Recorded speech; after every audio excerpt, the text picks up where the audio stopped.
Good evening. Today is April 21st, 2021. I love all the numbers lining up. And we are going to get started with our session. We're going to do the pledge and go into announcement. Thank you for the flag, Maddie. I pledge allegiance to the flag of the United States of America and to the republic for which it stands, one nation, under God, indivisible, with liberty and justice for all.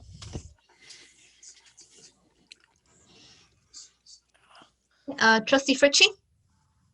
Present. Trustee White? Present. Trustee Lopez? Present. Present. Trustee Quesada? Present. Mayor Levin? Present. Okay, we're starting with the public hearing in the matter of local law number 2 of 2021, amending chapter 32, article 4, officers and employees waiver residency requirements for directive code enforcement, building inspector and assistant building inspector. Mayor, just a reminder, this is to add the position of code enforcement officer to the waiver of the residency requirement. Right. So we have a motion. Well, is there anyone to, with regard to the public hearing? I'm not seeing anybody. Anyone else? Maddie, Jamie? And then you can entertain a motion to close the public hearing. So moved. Second. Comments from the board? Looking, not seeing. So, Martha? All those in favor? Aye. Aye. Opposed? No. Okay. And then moving on to mayor's and trustees announcements. Okay. I have actually a few things to say, but I think so do some of the other trustees. Usual order here, for the most part, is everyone else goes first and I go last, and we'll just stay with that order. So, who would like to say a few words? I'll start. This Saturday at 10 a.m. there will be an honorary street sign renaming. Excuse me, Dana, for 1 second. Somebody has something on that's actually interfering with her ability to speak because it's jumping in. So if we could mute, that would be great. Muted everyone, we're fine. Great, thank you. Dana? Okay, there will be an honorary street renaming on the corner of North Malcolm Street and Van Wyck Street, Saturday at 10 a.m. The street will be renamed in honor of Barrington Anthony Walker Davidson. It will be called Barrington Anthony Walker Davidson Way. The corner, and we will be at the corner of North Malcolm and Van Wyck. Barrington was a young man, I believe only 10 years old when he passed away. His sister and his family have requested, and we're happy to do this for the family and in memory of Barrington, who was quite an outstanding young man. So it will be Saturday again, April 24th at 10 a.m. Thank you, Trustee White. Anyone else? I'm sure there will be. Just looking around. Who would like to jump in? I can go next, Mayor.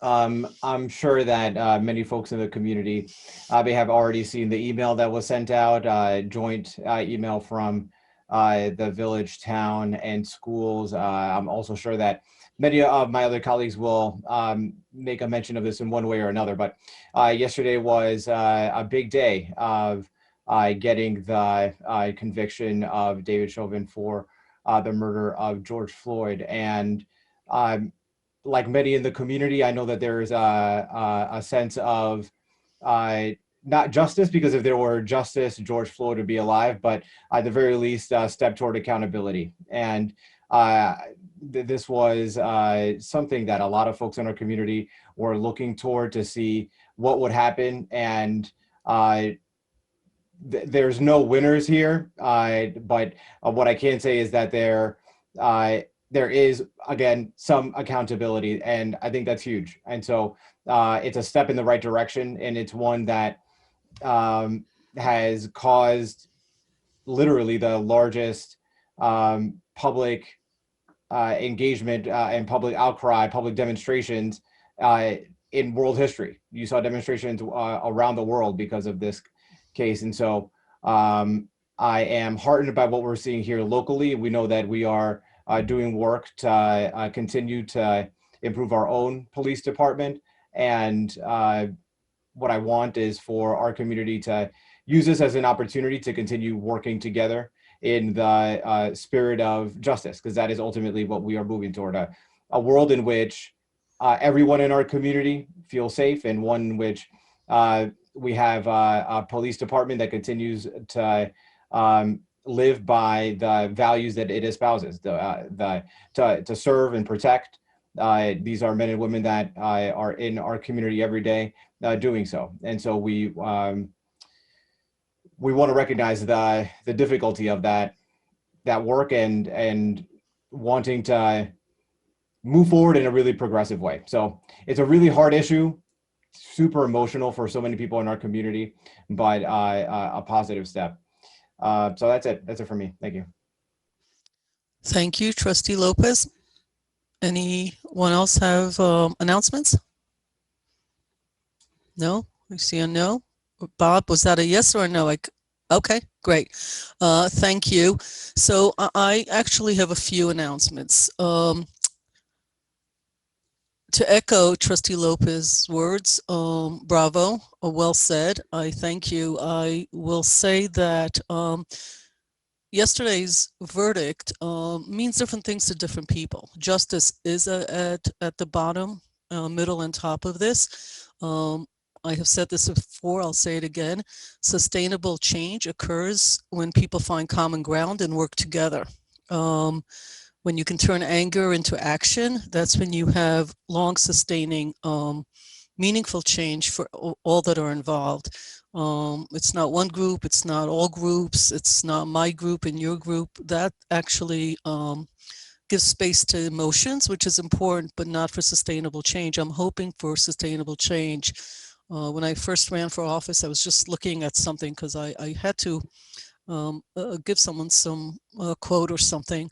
And one of the things I said in one of my first sort of public speeches, which I mumbled through because it was so nerve-wracking, was that, for many of us who live in this country, we live here because we come from places where institutions fail their people. They fail their citizens, they fail their residents, and it's all institutions, or many of the institutions, hospitals, police, government, many places, certain people can't own land to this day. It goes on and on and on. And so many of us are here in this country because of that. And even if this happened a century ago, it's still one of the reasons we're all here. So I think we have a lot of common ground, and we should be finding common solutions so that our children have a better life, that we have a better life, but also our children. So in addition to everything that Trustee Lopez says, there's no need to repeat the good words. I just wanted to add a little bit of a personal note, and actually one of the reasons I'm in government. It doesn't matter to me what party you belong to. What matters to me is that we find common ground for really positive change in as many institutions as we can. So that was one thing I want to bring out, and I appreciate Superintendent Sanchez had reached out to me last night, and I was on a Zoom call actually with the village. We were doing some focus group on the Route 9 diet. So I'm not on a tangent, I'm just connecting some dots. Thank you to the village staff.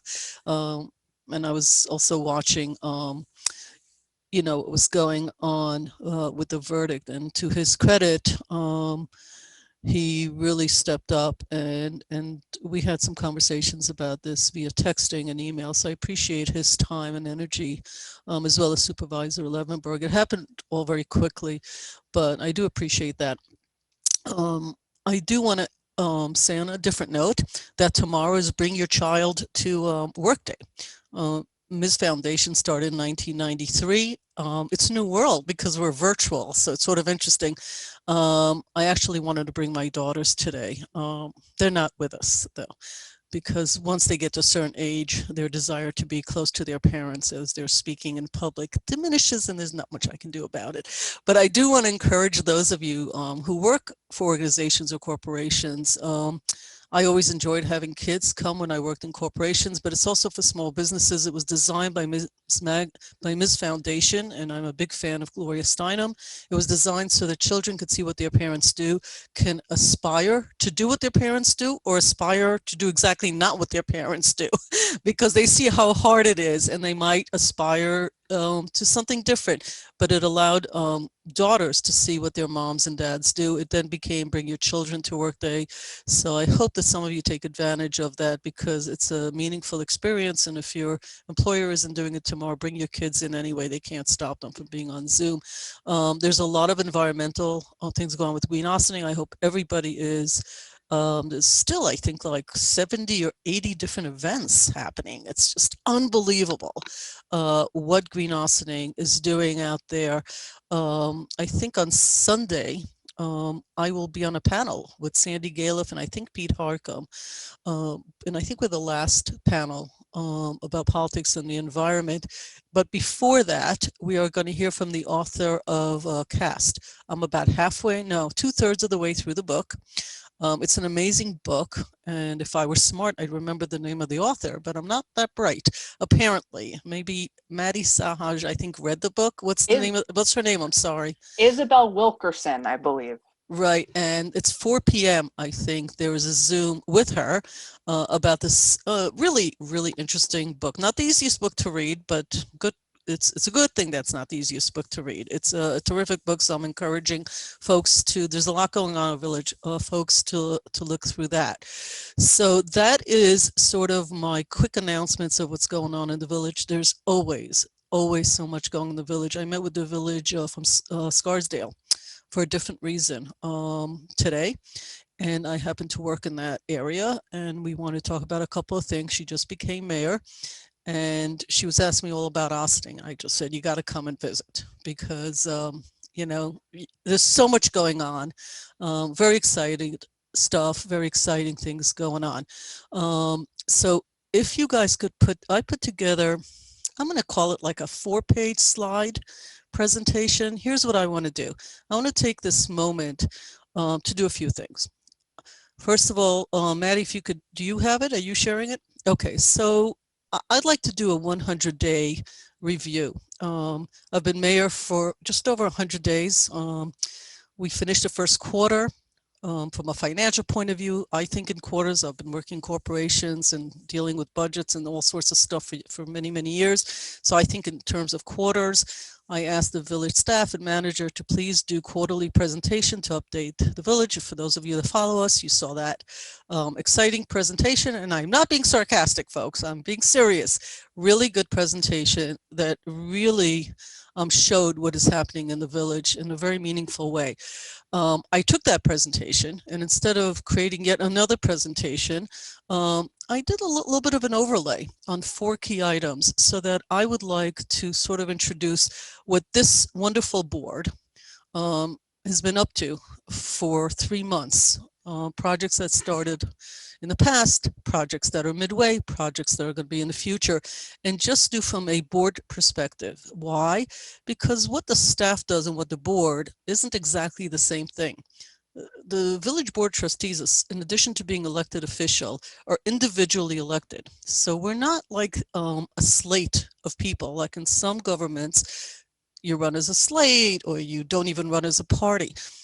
We're all Democrats at this point. There have been times when it has not been the case. There's been times when it's been mostly Republican. We've had a working family person. Right now, it's all Democrats. And that doesn't mean we all agree on everything. I think you all recognize that. And we're not actually like some corporate team where I'm like everybody's boss. I am actually not everybody's boss. I'm nobody's boss. But I try to work as a team. And this is like a really good group, in my opinion, of elected officials who make every effort to work together regardless of their point of view about individual scenarios. So let's go over the first 100 days. I'm going to do a quick run through with respect to my colleagues. I did this at 5 o'clock today. I was just going to speak and realized that would be super boring. And who wants to hear me speak for that long? But at least I could speak with some slides in front of me. And I think that'll be helpful to understand the role of the board and the staff. I spoke about the board and how I genuinely feel it's a collaborative effort in most cases. I also have to say that this is a really great staff. I've been a trustee for 5 years before, but the staff has just moved us forward like light years ahead. And I thank Karen Diatori for it.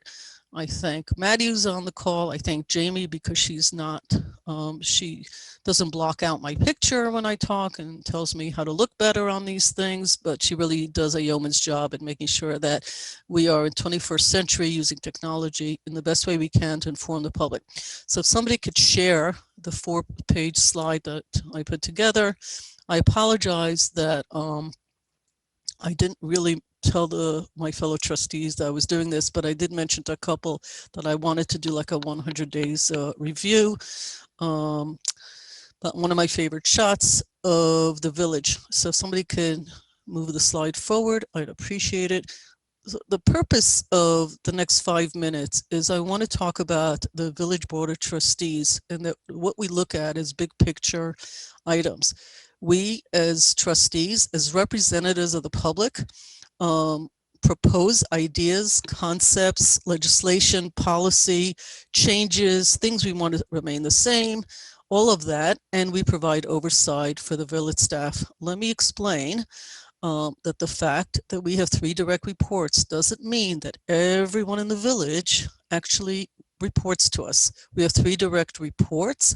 They have staff that report and work for them, and they manage personnel issues, and they manage their staff. We have oversight if we see a problem. If a problem comes to our attention, that's what I consider to be oversight. These are my opinions. They do not represent the entire board. I just want to be clear. I should have put a little disclaimer on every page. So that's one of the slides I'm going to be talking about. The next one is service to community. I think of that as quality of life. Some people think that that is all that elected officials should do, is talk about, serving the community and things that have that are qualified through values, that are qualified through quality of life issues. Then there are people that believe that really what we're supposed to do is talk only about infrastructure, like the roads, the water, the systems. That's really what trustees should do. We're the only 5 people that can vote on the budget and review the budget. And that's why we spend a lot of time. No one else can approve a budget. And so we take a lot of care and trouble to look through that. So I have it listed here as infrastructure for future 30, 40 years. If you could go forward, Maddie. Next slide. Thanks. So I took what was presented by staff because I want to be very clear that, in my opinion, a positive and healthy working relation between staff and elected officials, for me, is a very important part of actually getting things done and done well for the community. When you have, sometimes we've had mayors that believe that, what they need to do is sort of rubber stamp. The staff does the work and they're just there to, in a very patriarchal way, sort of look at things. Others believe that they run the village, and that they want things done the way they want. This is not a judgment at all for me, and that's why I'm presenting this as announcements, not necessarily, on behalf of everybody. For me, there are ways to find common ground that actually will benefit everyone in the village of working hand in glove with our direct reports, their staff, and colleagues on the board. And it's probably my corporate background that I think resonates for me when I do these things. And so projects, and there are many of them. I always say there's 18 major projects. It depends how you count them, but you could count them as a dozen or you can count them as 30. It just depends on how you want to count projects. I took the presentation done, and I overlaid it with what I think is important for the community to know, that is important, at least for me. The comprehensive plan for me is important because it's a roadmap. It's a roadmap that's going to be used by land use boards, zoning, planning. It's going to be looked at by developers when they come and want to develop. It's going to be looked at by people who don't want anything developed to say these were the intentions of the board when this plan was approved. And it gives enough of a roadmap that you could put your GPS and say, I want to get to the spot in the quickest way. I want to get there in the most scenic ways. I want to take a highway. I want to take the byway. It has enough bandwidth for that. And so that is, to me, one of the most important initiatives that this board will be speaking, is in the process of speaking about, and will be voting about.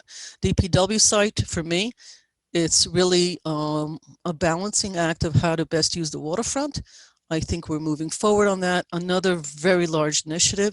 It'll create about 109 new units of mixed use affordable housing. And so we've talked a lot about that. From my perspective, it's a part of development of the waterfront, which is long overdue. I'm pretty excited about it. We've had a lot of progress in that, and it will increase the population probably by 1.5%. I don't say that in a negative way. I say that in a positive way. Parking mobility, for those of you that complain about parking, for those of you that say there's really no parking issue, I haven't heard that one yet, but there are some people that say if people would be willing to walk an extra 5 minutes, we wouldn't have a parking issue. I can go on about this forever, and we have.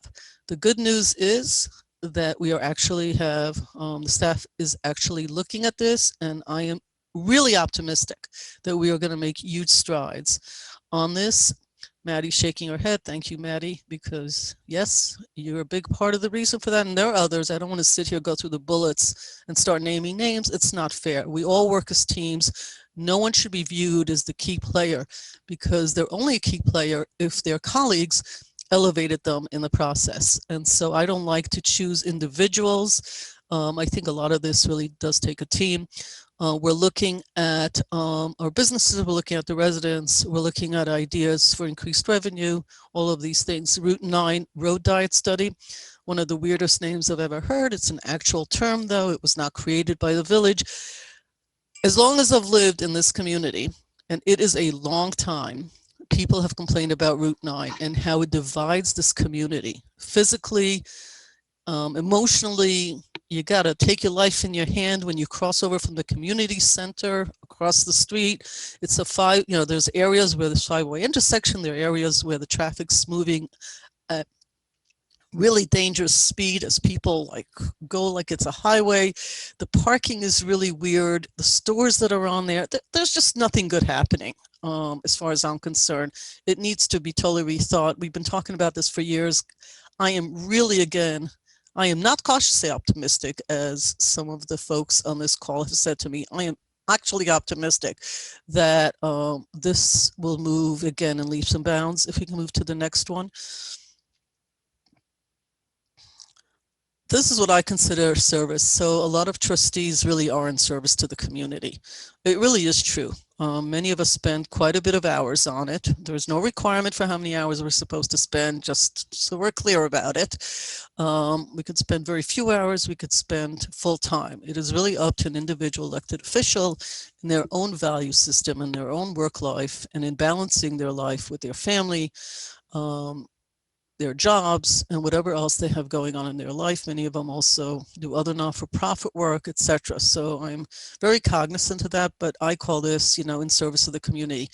We need a youth bureau. I'm not going to go and explain through all of this. I put the stuff in yellow, but the youth bureau is a really, really important project. Again, what I'm looking at here are things that we've prioritized and are being worked on, but this is really to hold us all responsible for the future of our current youth. What you do with youth today is really help them with their future. And so for me, this is really important. Economic development honestly has taken a back seat for the past 2-3 years. I'm going to be honest. It's going to move up a little bit in the scale of things. We were in the middle of a pandemic. We still are in a pandemic, but we're putting that back on, moving it up a few notches to make this important, because I think that economic development will need some very creative thinking. We are not only in the post-Amazon world that has totally upended small town America, including villages like ours, has totally reshaped small business America and mid-sized business. One could argue all the businesses in this country and how they do things. But we're also in a post-pandemic decade coming up of figuring out economically what's going to happen. And so this is going to be a big challenge. We need to focus on it. I would not say that a lot has been done on this, I'm going to be honest, but I'm hoping we'll get a good start, a running start this year.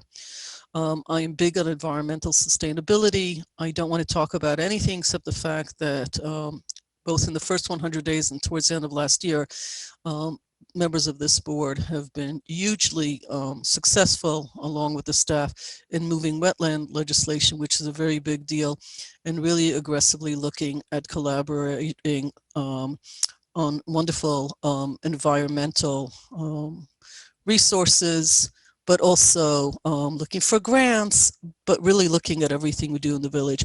I want to be clear that for me, it's not only the importance of the environment, because we live on the Hudson River and that is, like, to me, sacred land.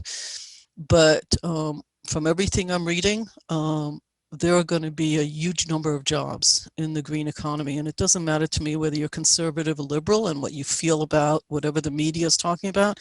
There's simply no doubt that jobs that are related to the environment are really part of our future, and we need to be part of that as well.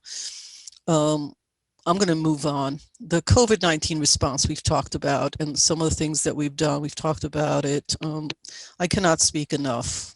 We all are living it, and the kind of work that everyone on staff has done. The town, the village, collaboration with non-for-profits, the list goes on. If we can go to the next one. So there are no yellows on this. So infrastructure is the least exciting things that I talk about, let's be honest. I do have to say, though, that when you look at the next 30 or 40 years of villages, cities, towns, honestly, infrastructure is a big part of the job.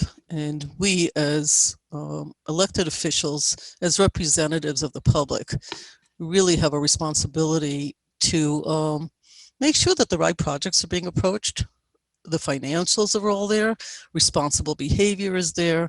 I don't need to read all of this, but I will tell you I'm very proud of the water treatment plant that we have. There'll be more about this, but there are a lot of infrastructure pieces, and we could talk about them all day and all night. Some of us find it really fascinating stuff. Some of us find it totally boring. I mean, we didn't run for office to sit around discussing pipes and, construction and all that. But no matter who you are as an elected official, the changes you make in infrastructure last 30, 40 years and beyond. And it's really part of what we spend a lot of our time on. It's just not really sexy. I see that the Village Seal is on here. We're going to talk more about that. The Village Seal is part and parcel of different kind of infrastructure change. It's the branding of a village for 40, 50, 60 years. So it's on here. It's in the right place. But I look at this as we have a responsibility to future boards and future elected officials to make sure we do the most we can for them, so that as new people take over for the next 30 years or 40, that we don't leave them with the wrong stuff. Like elected officials who did not take care of their water plants and ran for other offices and moved on to other, because, they're in office for 2, 3, 4 years, really didn't do the right thing. The right thing is to take care of the infrastructure of the communities, of the people that you represent. And it doesn't make for great sound bites on social media, but it's the heart and soul of many of the communities. Can we go to the next one? I only left this up because what's it all without the staff? I mean, the 5 of us can't run a village, and we don't. and this is not New York City where the mayor has a huge staff and consultants and all sorts of stuff. You know, it's like a full-time job. And we do have cities here in Westchester. The board oversight is about budgets and staff. We do, and boards before us, I have to say, in this village, as a person who lives here, I think that for the most part, boards have taken their responsibility of oversight on staffing very seriously. Some like to get right into the details of every member of the personnel. Others really don't. So it depends on different people's point of view. For me, the most important thing is that I think that we are doing a very good job. By we, I mean the staff, and that the oversight here is to make sure budgets are right. And these numbers to me actually resonate really well.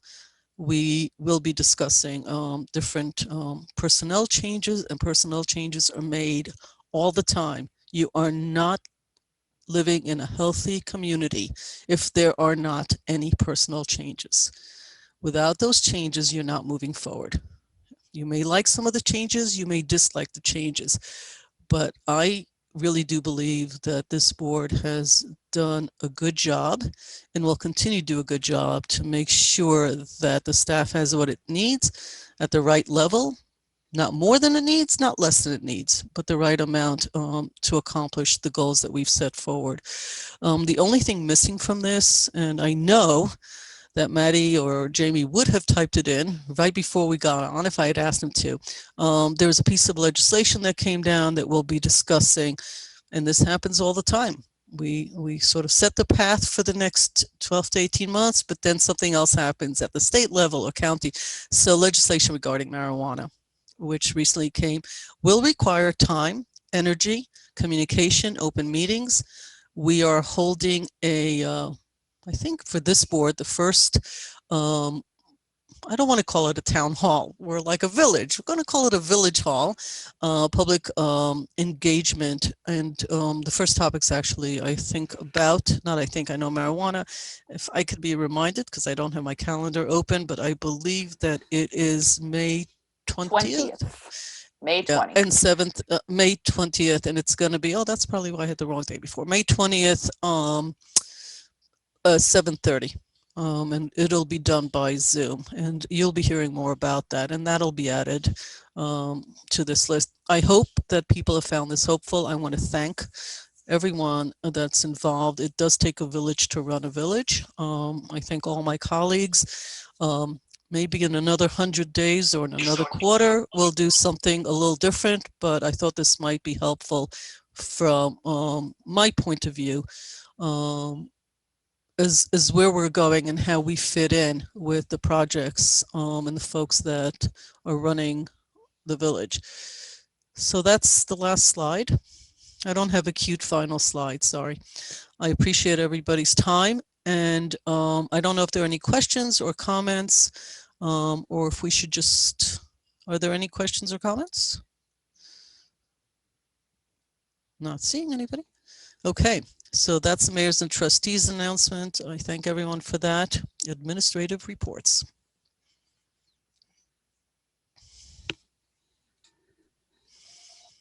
Village manager. Good evening. Good evening. Thank you for that presentation. Good evening, everybody. We are making a headway in the parking arena and our Route 9 road diet. Yesterday, we completed the first of 2 focus groups, one in English and one in Spanish, that were seeking community input as part of our Route 9 road diet study. And we had originally planned for a total of 4 focus groups, but due to overwhelming demand, we will be adding 2 more. So it's unusual that we would get that higher response, but we've had nearly 100 people respond that they want to be involved in these focus groups, which is somewhat unprecedented in our community engagement efforts. So there's a lot of interest there, but a lot of comments that indicate the planning that we're doing is definitely leaning in the right direction. Earlier this week, Assistant Manager Maddie Zahach and our Water and Superintendent Andy Teese, our Director of DPW Paul Fraioli, and I scouted locations to add electric charging stations. And we looked at spots in the community center, both in the upper and lower lots and the Brandreth parking lot. These charging stations will be funded through incentives from NYSERDA and Con Edison. So we're looking to take advantage of those. We're also trying to balance demand. Right now, we don't have a huge demand for charging stations. So these will be able, we still will be able to use these, at least in the short term, for gas-powered vehicles, but ultimately we're hoping demand will build and we'll have more of a need for charging stations for electric vehicles. We had some exciting news this week. We're back in the filming business, and Dee Dee's Diner, you may have noticed, was closed for a few days, and that's because they were filming the HBO series Succession there. So look forward to watching that when you're binging some shows. Look for the Dee Dee's Diner sequence. Once again, Awning in film, so always good. Means that we're getting back to normal somewhat. Next week, on the 30th, it's Arbor Day, and we will be joining the town, the mayor and the supervisor, in planting a tree at Nelson Sitting Park near our soon-to-be COVID memorial. So that is it for me tonight.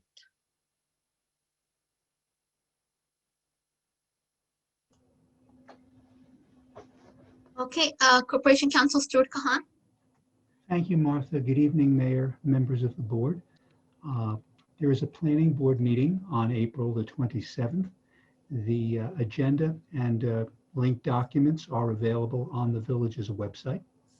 The current suspension of laws and modifications of laws pursuant to the governor's executive orders has now been extended through May the 19th by virtue of Executive Order 202.102, which was issued on Monday. On tonight's agenda, we have Resolution D, which relates to 2 Sherman Place. Some of you may recall the earlier discussion with regard to the request for a zoning map change. Before we can get to the zoning map change, there must be an environmental review, and the resolution tonight declares the Board of Trustees as lead agency and will start the environmental review process with regard to that application.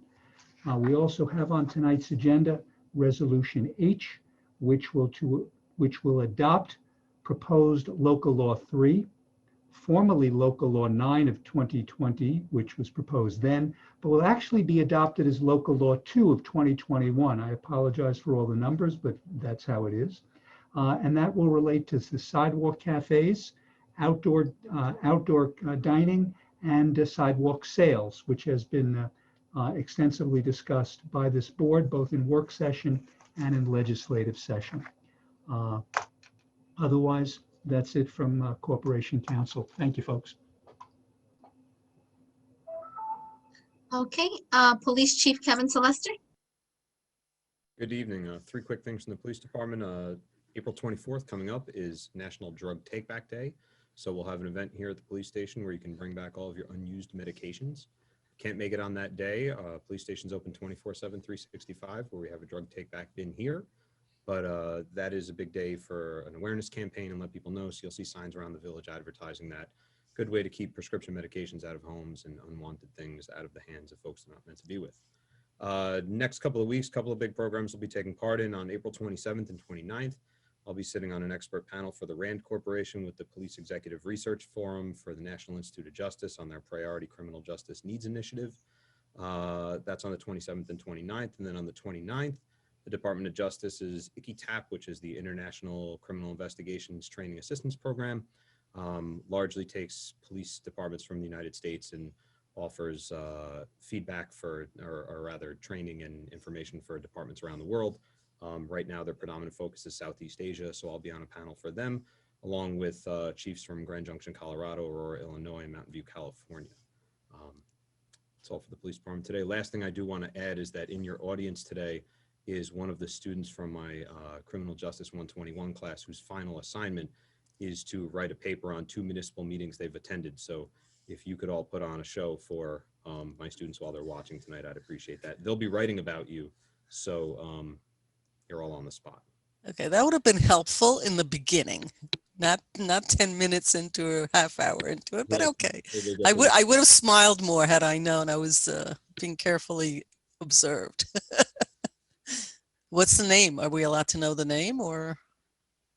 I'll send it around later. I don't want to embarrass her, but she's probably going to reach out to the manager after this meeting at some point. We'll try and set up a call so that she can get the behind the scenes tour of this meeting. Oh, that's lovely. Well, welcome. Whoever you are, welcome. I had the same assignment for college too. I think 2 semesters before I graduated. Nice.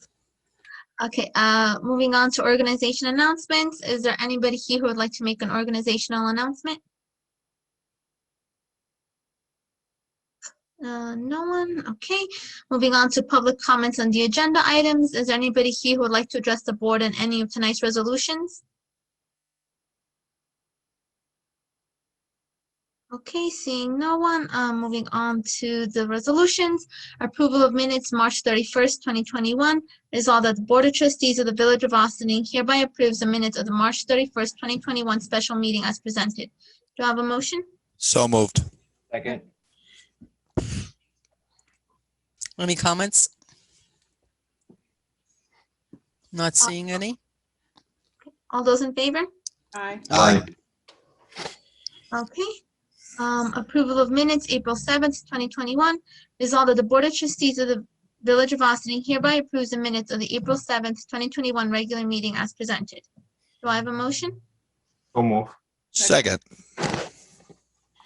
Any comments on the board? Those in favor? Aye. Aye. Opposed?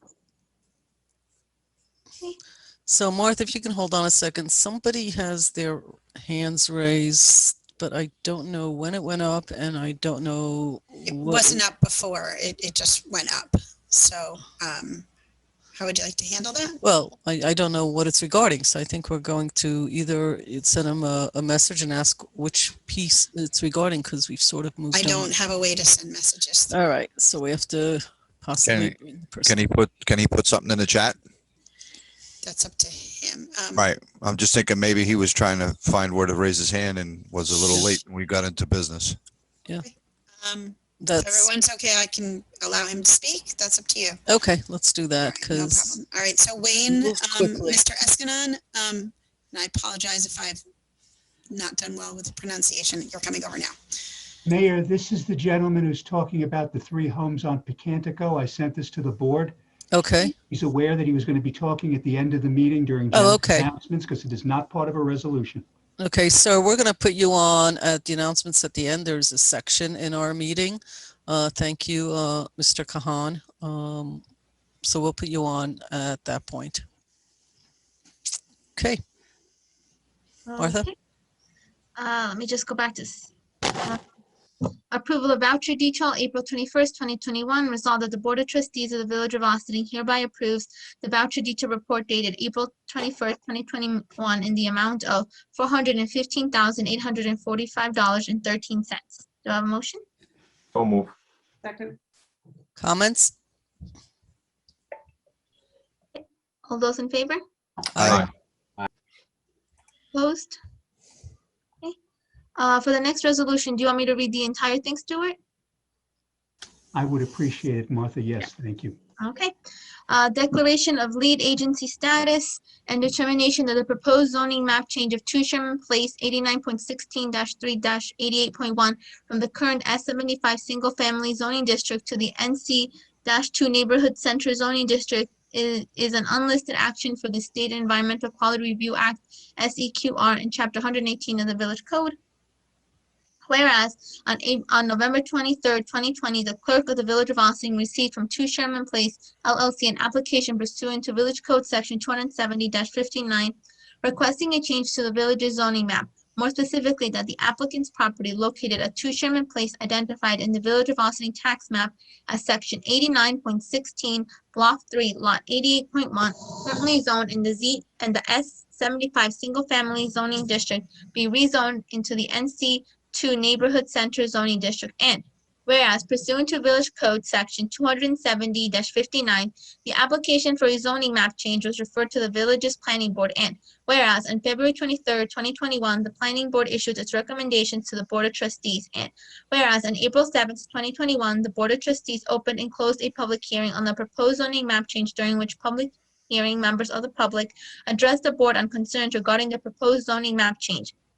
And whereas the Board of Trustees also received written comments from the public and applicant regarding the proposed zoning map change. And whereas 6 NYCRR Section 617.3A of the Rules and Regulations of the New York State Department of Environmental Conservation for implementations of the State Environmental Quality Review Act (SEQR) regulations provides, no agency involved in an action may undertake, fund, or approve the action until it is complied with the provisions of SEQR. And whereas SEQR Regulation 617.2 defines an agency as a state or local agency, defines local agency as any local agency, board, authority, district, commission, or governing body, including any city, county, and other political subdivisions of the state, and defines action as including adoption of agency rules, regulations, and procedures, including local laws, codes, ordinances, executive orders, and resolutions that may affect the environment. And whereas the purpose of the proposed zoning map change is to change the zoning district for 2 Sherman Place from the current S75 single-family zoning district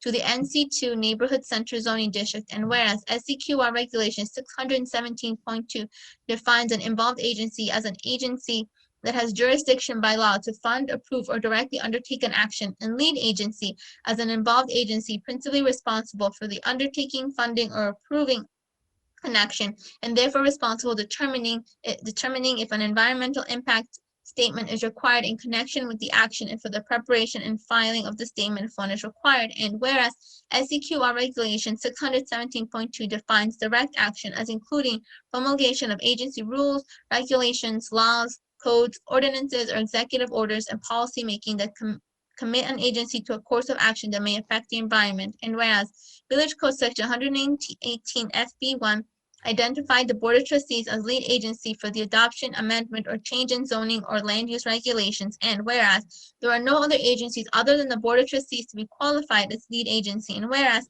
SEQ Regulation 617.6A provides in part, as early as possible in an agency's formulation of an action it proposes to undertake, it must do the following: determine whether an action is subject to SEQR, make a preliminary classification of an action as type 1 or unlisted using the information available. And whereas SEQR Regulation 617.4 and 617.5 include non-exhaustive lists of type 1 and type 2 action, and whereas it appears that the proposed zoning map change does not come with either the listed type 1 or type 2 actions and would therefore be considered an unlisted action. And whereas Village Code Section 118-6B provides, when any person submits an application for funding or other approval for a type 1 or unlisted action to any agency, department, body, board, or officer of the Village of Awning, an EAF environmental assessment form must accompany the application. For a type 1 action, a full EAF must be prepared,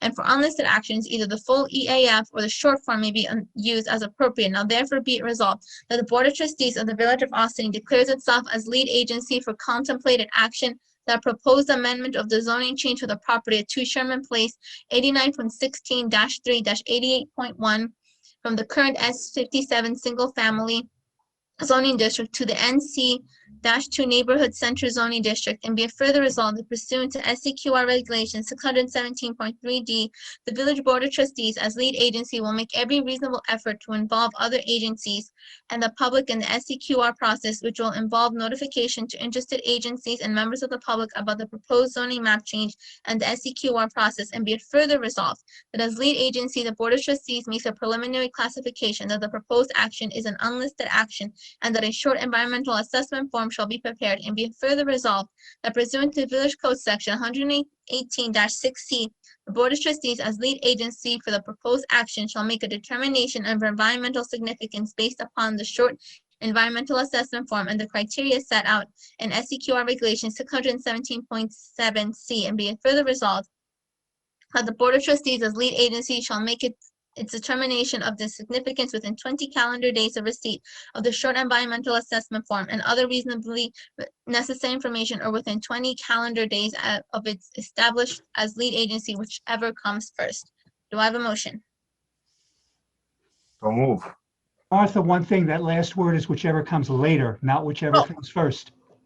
My apologies. Second. Any comments from the board? Honestly, it's one of the longest readings I've heard yet of a resolution. It's sort of complicated, actually. Any comments from the board? Not seeing any. I know we discussed this at work session. I know we've all seen the area. I know we've listened to members who live in that area. So thank you all. Stalling for another minute in case anybody has any comments or questions. Okay. Martha? All those in favor? Aye. Aye. Opposed? Okay, I was asked for resolution E is gonna be moved. Yes, got it.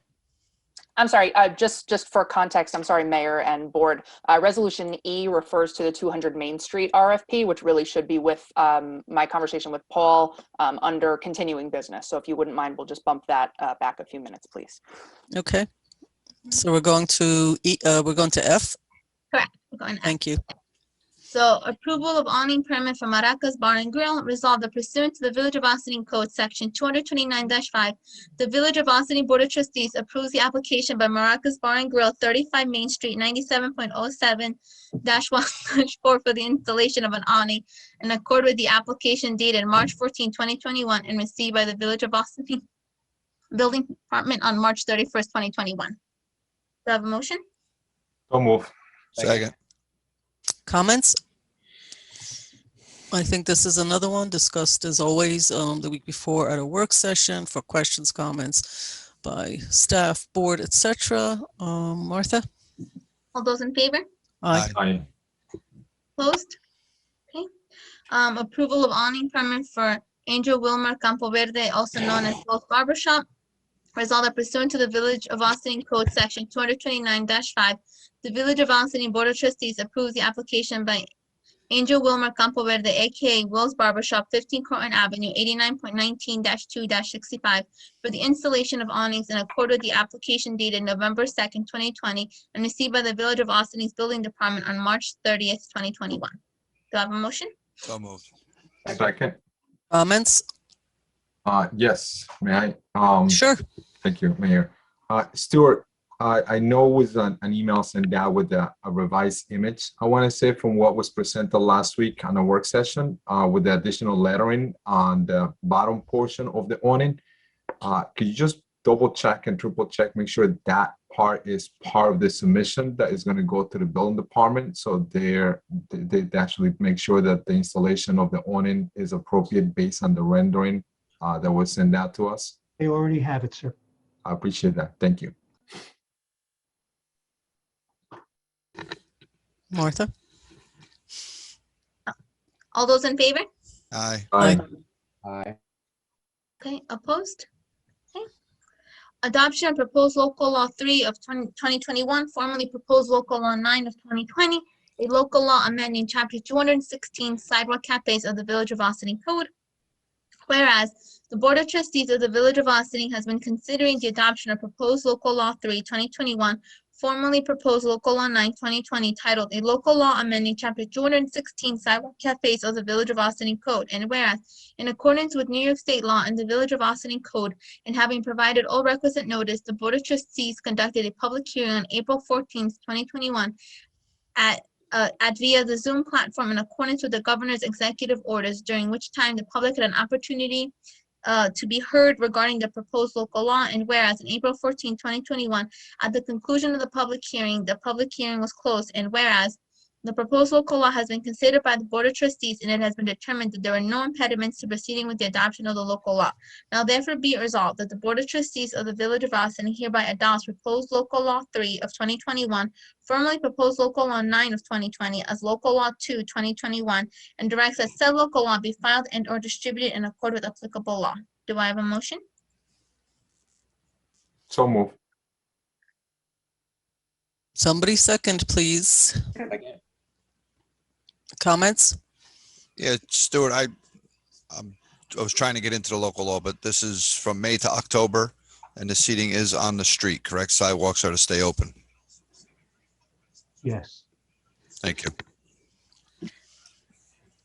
Any other comments? This is, I think we've discussed this quite a bit.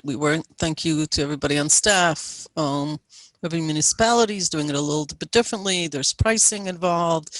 Go through the whole thing. At the end of the day, this is to help our restaurants and those that choose to participate to be able to conduct and expand into the sidewalks while also allowing for pedestrians to walk comfortably on our sidewalks. So, Martha? All those in favor? Aye.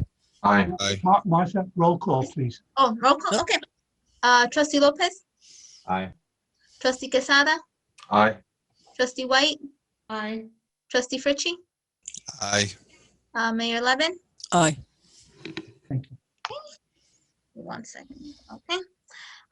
Finance budget modifications, fiscal FYE 2020 budget transfers between appropriation accounts. Resolved that the 2020 general fund budget is modified to transfer monies between various appropriation accounts and to appropriate excess revenues received for unanticipated expenditures during the year as summarized by the village treasurer, and be it further resolved, village departmental heads are authorized to balance their departmental budgets within object/item categories, i.e. within 100 personal service accounts or within 400 to 800 contractual accounts, or between object/item categories, i.e. between 100 personal services accounts, 200 equipment accounts, and or 400 to 800 contractual accounts, subject to approval of the village treasurer or village manager as follows. Do I have a motion? So move. Second. Comments? I'm not seeing anybody. Okay, I guess is Dale, is that why you're here? For this part? Okay. Absolutely. Well, always nice to see you. I'm not seeing any comments. So Martha? Those in favor? Aye. Aye. Aye. Aye. Aye, sorry. Finance budget modification, FYE 2020 budget modifications for water fund. Resolved, the 2020 water fund budget is modified to transfer excess available appropriations as follows. Do I have a motion? So move. Second. Comments? Again, just for the public, all discussed at length, past meetings. Any comments from the board? Martha? All those in favor? Aye. Opposed? Okay. Finance budget modifications, FYE 2020 budget modifications for water fund. Resolved, the 2020 sewer fund budget is modified to transfer excess available appropriations as follows. Do I have a motion? So moved. Second. Martha, the title of that resolution should be sewer fund, not water fund. Sewer fund, Oh, okay. good catch. Thank you. Bringing it up. Hold on, give me a second. I want to look at it again. So, Got it. Okay. okay, so as amended, all in favor? Aye. Aye, sorry. Aye. Okay, opposed? Okay. Finance budget modification, FYE 2020 budget modifications for Section 8 Housing Program Fund. Resolved, the 2020 Section 8 Housing Program Fund budget is modified to appropriate excess HUT revenues received aggregating $28,351 and to adjust other revenue and appropriation accounts as follows. Do I have a motion? Oh my gosh. So moved. Second. Comments on the board? All those in favor? Aye. Aye. Aye. Opposed? No one. Okay. Finance budget modification, water demand management plan for project 2020. Whereas the Board of Trustees has herefore authorized the village to participate in the water demand management plan in an amount not to exceed $279,085 and financed with grant revenues for the New York City Department of Environmental Protections. And whereas the village has received $112,000 from New York City Department of Environmental Protection to date for such program expenditures. Now therefore be resolved, the budget for the Water Demand Management Plan capital project is increased at this time for an authorized budget in the amount of $112,000 as of December 31st, 2021 as follows. Do I have a motion? So move. Second. I'm going to ask for comments, but I actually need a comment. I don't know if it's Paul, Karen, someone. Just tell me what this is exactly, what's happening here. Or Dale, sorry. Good evening, Mayor. Good evening. Board. Yes, actually, we started, this was funded by New York City grant in accordance with the toilet water saver program. Right. So we did receive an initial $56,000 for that program, which also then branched off into leak detection services as well. So we were able to draw down another $56,000. So to date, we have the $112,000, and I needed to recognize it on our books appropriately at year end. Okay, we're going to see this for how long? Right now, when I spoke with Andy about it, because he really would like to go further in the direction of the leak detection, which has proven to be very valuable. But I believe we have to go back and just have that authorized, the amount that we're going to expend differently from the water saving portion of it.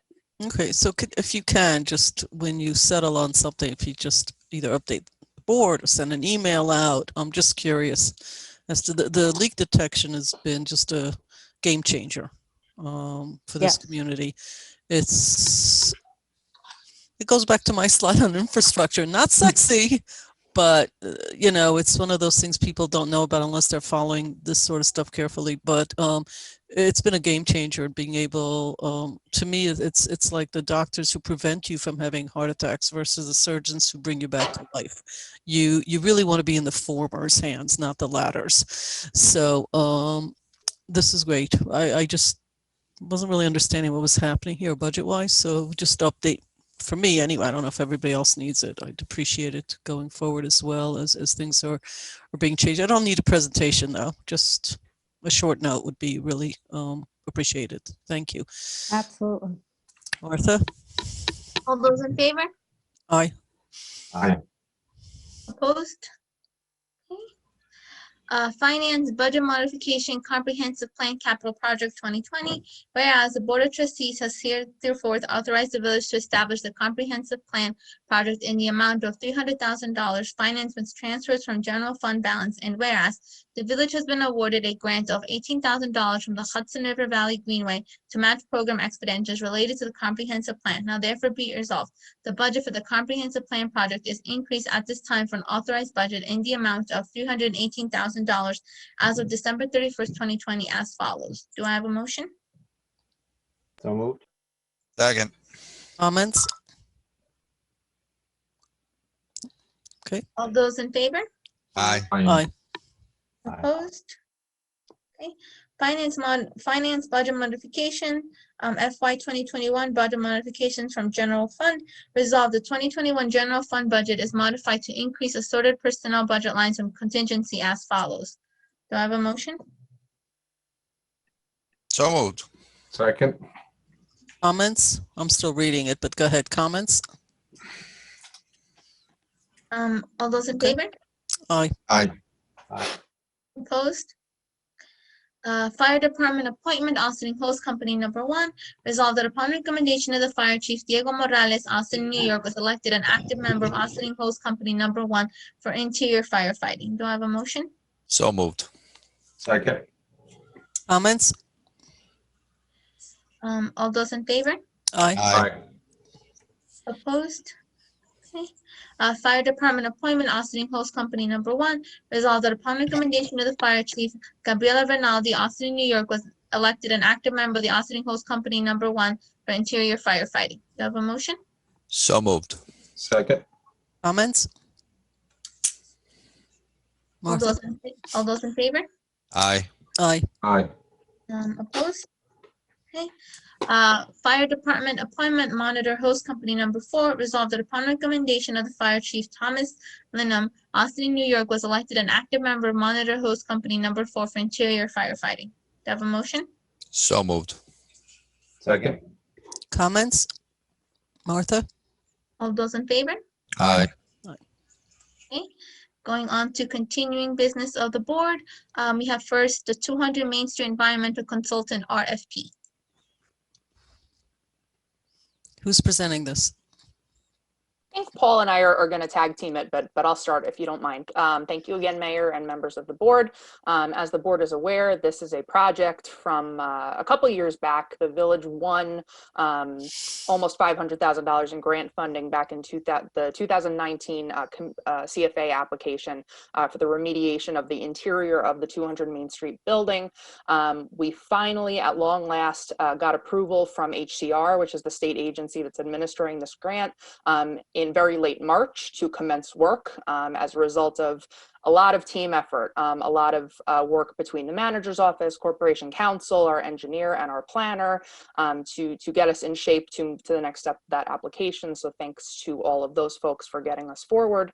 I will turn it over to Paul to talk about specifically what the RFP is, but we're looking for an environmental consultant who's going to sort of direct all of the physical work that needs to get done on the project.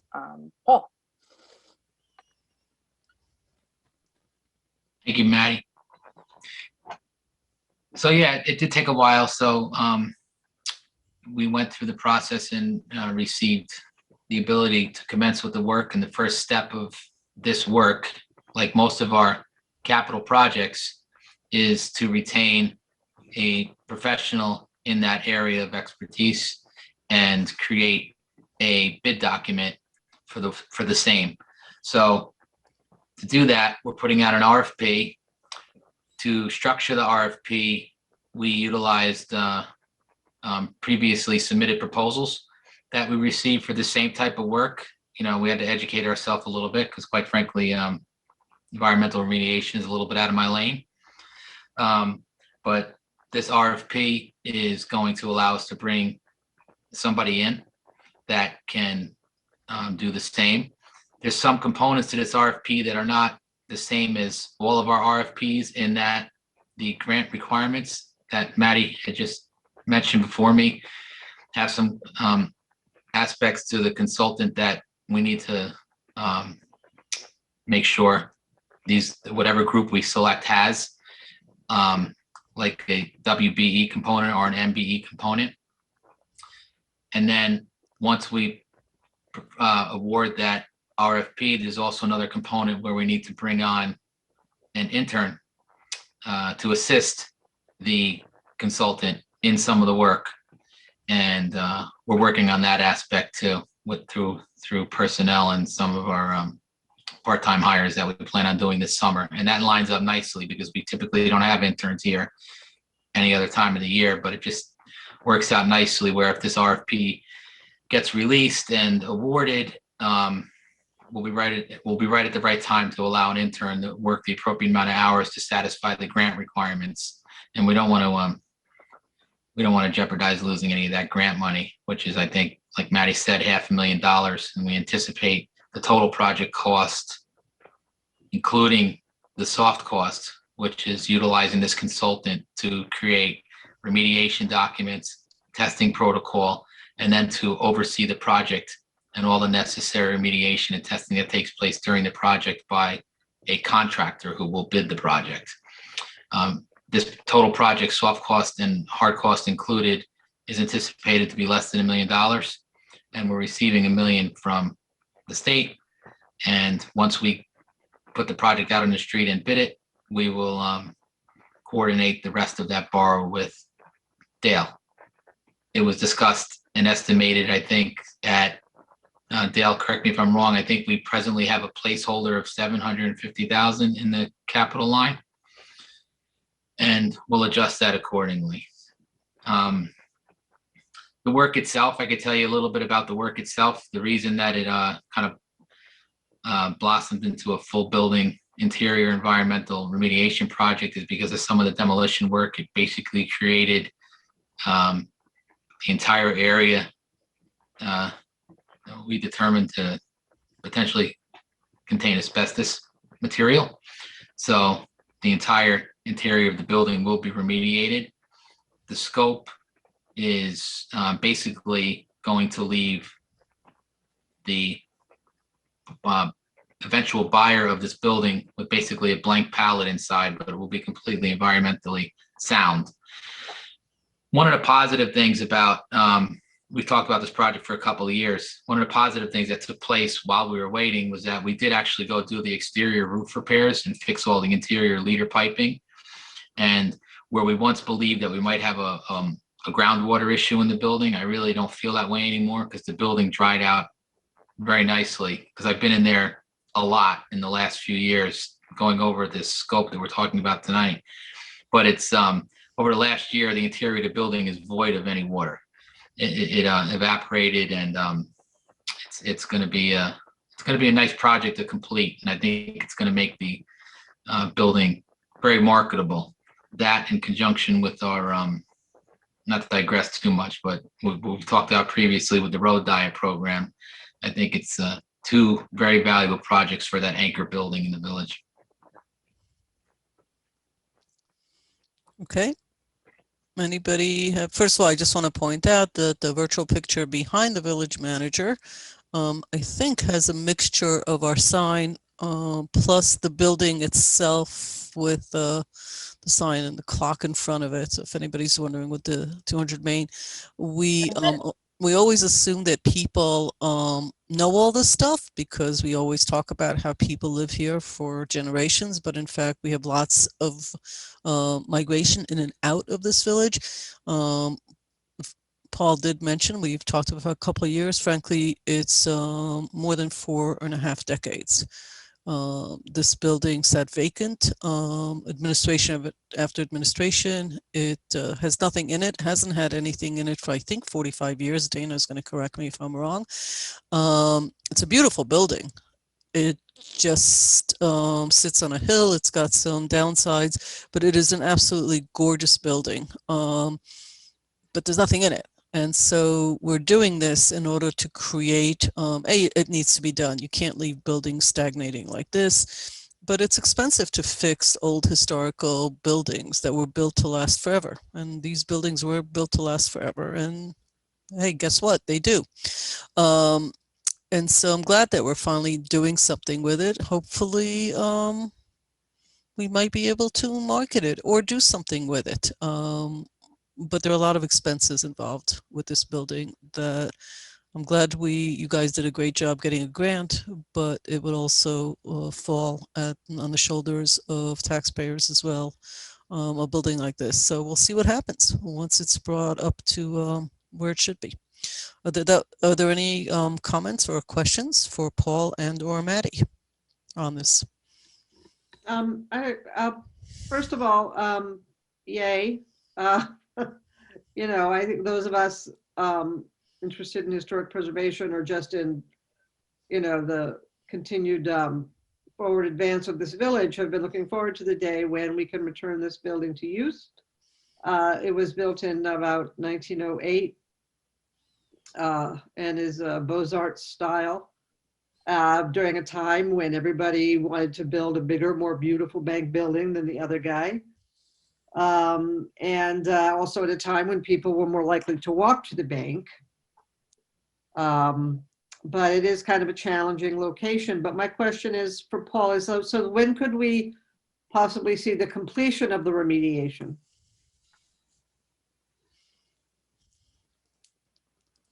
And speaking with some of the folks that we walked through the building with, once we start the actual remediation, which by the way is taking place, I'm going to say over 90% of it's going to be interior remediation. It's yet to be determined, but there might be some minute asbestos materials in some of the exterior window caulking. So this is going to be a full building remediation. However, they believe the entire remediation is interior. And once they start, I think the entire remediation was going to be less than 3 months, they were estimating. It's not, because of the scope that we put here to make this building more marketable, it's not just remediation. We're also doing some demolition inside with some of the, the hodgepodge that was done by former owners over the last century, partition walls and such, and some plaster material that, inevitably would just lead you to demo that wall anyway, which is easier because a lot of it is asbestos containing. So I think 3 months was the best guesstimate at the time, but until we have a contractor come in there and give us a work plan, and all of this has to be filed with the state, right? Because it's going to be a registered project, a remediation site. So, sometimes when you do that, if there's if it's necessary to have a variance in your remediation that was not in the original work plan and the construction documents, because you find something when you pull something down that you can't proceed until you get the approvals. So sometimes you have little dead time in there. But because it's mostly interior remediation, that really should not have an impact on the surrounding area, even if there is a delay, if it goes 6 months or longer. And we'll be sure to try to make sure it doesn't have an impact on the budget either. Well, I'm looking forward to going inside when it's done. I've never been inside, so Yeah, looking forward to that. it's exciting, right? Mm-hmm. Thank you, Paul. Thank you, Maddie. I'm not seeing Thank you. anybody else. Anybody else? Yes, Mayor, I do have. Oh, I'm sorry, question. Manny. There you are. Okay. Sure. Okay, thank you. I definitely want to say thank you for the staff that work really hard. And I know that it's hard to get grants because every year we apply for something and it's, we get some grants, but we don't get a grant like this, obviously. So what happens? So let me ask you this, Paul. What happens if, when the bids come back, it's more than what we have anticipated at this point? What happens then? Even with the contingency that you'll have to come back and ask for a capital project to increase the amount of the budget being proposed for this project, correct? Is that what will happen, more or less? That's our standard operating procedure, yeah. Yeah. So this is what my concern is. Depending on how much the project is going to be, we have a grant and then we have X to meet the expectations of the proposal. Sure. Maddie, thank you for that email from early today in regards to how we obtained this grant. And part of that is, the reason why the state is granting us this is for an exemption, because they usually don't give grants like this to municipal buildings, to municipal owned buildings. So we have this great opportunity to do something like that.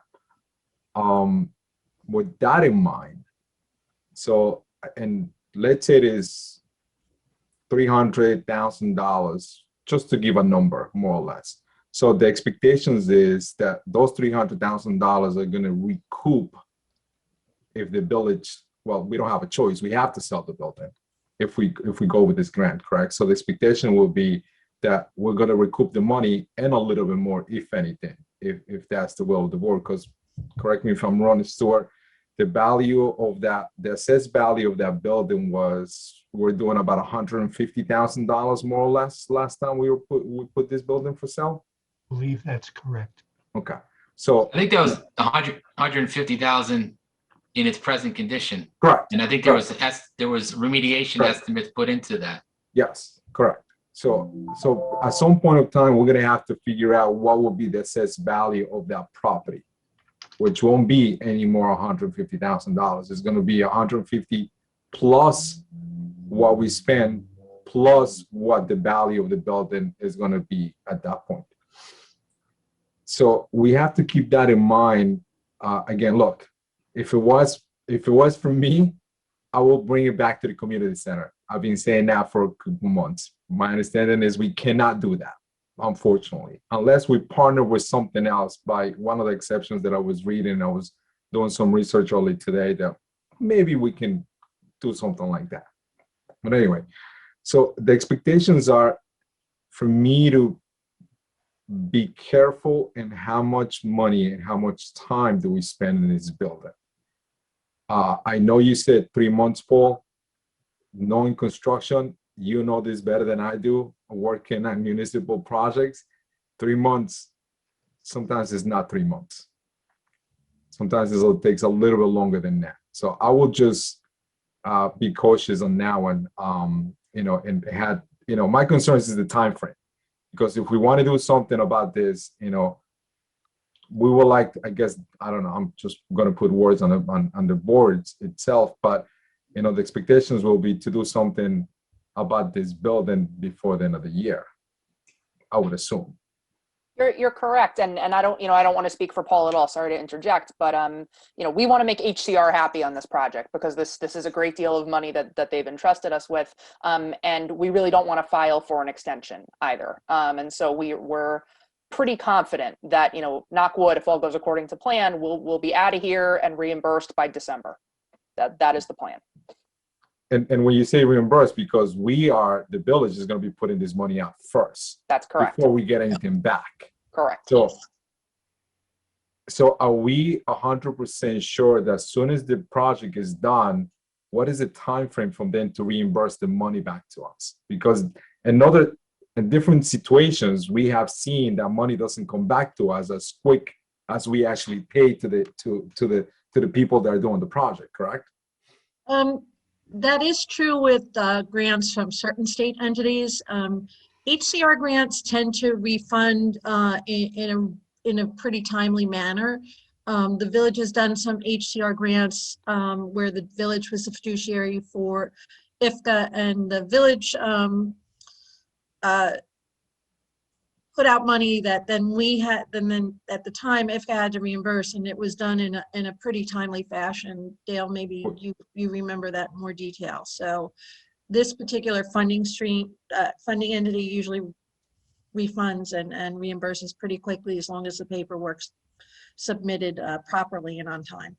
So how long, Dale, how long do you think it may take something like this? I will not hold you to that number. Just on the record on TV. I know. Generally speaking, as far as I've seen, the turnaround time is about 6 weeks, give or take. It depends. What happens here is if we're getting close to the end of the year, though, and we're just finishing up the project, say in December, as long as we fill out the application for the reimbursement, I can book it as a receivable, so that we're not in a deficit situation on our capital project length schedule. So that'll be helpful. Again, my rattles will be for us to keep the building, but because of the grant, we cannot do that unless we have 3 votes from the board, and then we say we don't want the grant, and then we just have to put up the money. But that may be a different conversation, unless I guess 3 board members will say yes. But Manny, I'm just thinking that we're getting the gist of where you're going with this. Thank you, Mayor. Like, we got it. Do you have any other questions or comments? So we would move on. No, I think, like I said, I'm happy that we were able to get a grant as big as this, because we tend not to get something like this. And that's because all the excellent work, not the good work, but the excellent work of our staff. So thank you for all the hard work that you guys done in the past, and hopefully we're going to keep getting more grants that way. So just no pressure. Yeah. No, this is good. I'm not holding anybody's feet to the fire except Maddie, who said we're going to be all done and reimbursed and all good to go by December. So that one we will be keeping on public record, and her feet to the fire. Thank you, Maddie, for that. I think we're good with this. There's no action here from my perspective, right? There is a resolution tonight. That's Resolution E that was passed. Oh, so the E. Well, you yes. have to go back to that now. Oh, so now we're going back to that? Okay, got it. Authorizing the village manager to issue requests for proposals for the retention of an environmental consultant for 200 Main Street. Resolved that upon review by the Corporation Council, the village manager is authorized to issue requests for proposals for the retention of an environmental consultant for 200 Main Street. The consultant's work to include planning the necessary environmental remediation, writing and assembling bid documents for the remediation contractor, managing the remediation project, and petitioning the New York State Department of Labor for any required variances. Do I have a motion? So moves. Second. We've already had the comments from my perspective. So Martha? All those in favor? Aye. Abstain. Did you get that, Martha? Yeah, so it's an abstain from trustee Quesada, correct? Okay. Correct. And then new business of the board would be the EAC presentation. Erica, are you there? You're muted. Yes, I am. Hi. How are you? I'm well, thank you. How are you? Great. I'm excited to hear what you all have to say in honor of Earth Week. So welcome. Thank you. Not sure if I should be sharing the presentation or. I'm happy to share for you, Erica. Thank you, I'll Maddie. bring it Because right up. yeah, thank you. Beautiful picture in the background, by the way. Thank you. That's the view from my yard on the window. Yeah. I think you mentioned that to me once. It's just I can't get over it.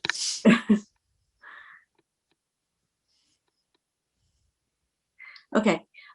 So I made a very simple presentation here. First slide is pretty obvious. So if we want to scroll to the second slide. So as you folks know, the purpose of the EAC is to provide, we're created by the Lower Waterfront Revitalization. I forget what the P stands for. I'm sure Stuart knows. But basically, a lot of our duties have become with this current group. So I started with the EAC a couple of years ago, and since then we've totally changed. We've totally had a turnover in folks in the EAC, and we had a great group before, but right now we're lucky to have a lot of professionals that work in the environmental field, including Kate Schlott, who does GIS work. She's been working on the natural resources inventory, which I'll talk a little bit about more later. I work as an environmental biologist for New York City DEP, and I also have a colleague that I recruited who lives in Awning, who is a stormwater guy. So a lot of the work that we've been doing for the EAC is project review work. So we look at construction projects, new construction projects, or other alterations to extant properties in the village. Our jurisdiction is only those areas west of Route 9, which is a little bit weird. We have, since we've been communicating a little bit better with the other boards, we have been getting referrals of projects that are east of Route 9, which is great because it seems, you know, the EAC sort of has it's sort of strange that we're only looking at parts of the village, and that is something that we can talk about later on that maybe we want to look into changing in the future. So we provide things like we review and comment on how their garbage is stored, because we all know Awning is very windy. We talk about how especially with newer projects, or also what's the word I'm looking for, when they alterations of when they have former properties that they're renovating into new renovating, we ask that homeowners consider green aspects of their development. So for example, we're asking for a lot of bike racks. We're asking that they use native plants. We review their planting plans and make recommendations, because it's not something that everybody likes to think about, but a lot of times people don't pick the proper plants when they develop sites or when they do their landscaping afterwards. And dead trees do nothing for the environment, and then they make the village look ugly. So we often, will look at the landscaping plans and say, nope, that's not really the right tree for the site. Let's choose, more appropriate plantings. Let's use native plants. This stormwater practice isn't necessarily providing proper treatment. Let's, improve the stormwater practice. So these are the types of comments that we're providing on construction projects. A couple of the bigger projects that we looked at this year that are still in the pipeline is the Brownfield cleanup site at the Sun Valley Nursery on the Croton Avenue. That actually one really hits close to home for me because there's a small stream across the street from my house that has been smelling like fuel oil for as long as I can remember.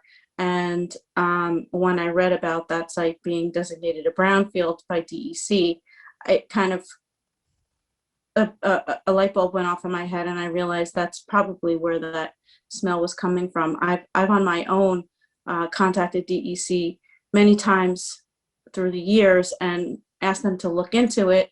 And they've tested the stream. There's a small stream at the end of Ferris Place where I live, where Ferris Place meets Croton Avenue behind the Sherwood Apartments.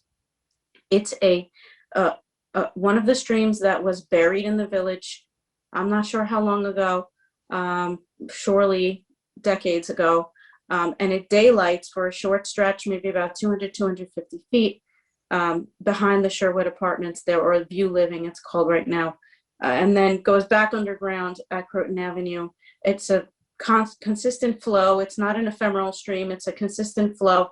And it often after rain events like what we had today, there is an odor. And DEC has never really been able to put a finger on it. So when this site came up, we had a lot of discussion with the EAC. We wrote a letter to the DEC, and it looks like they're looking a little bit further into it.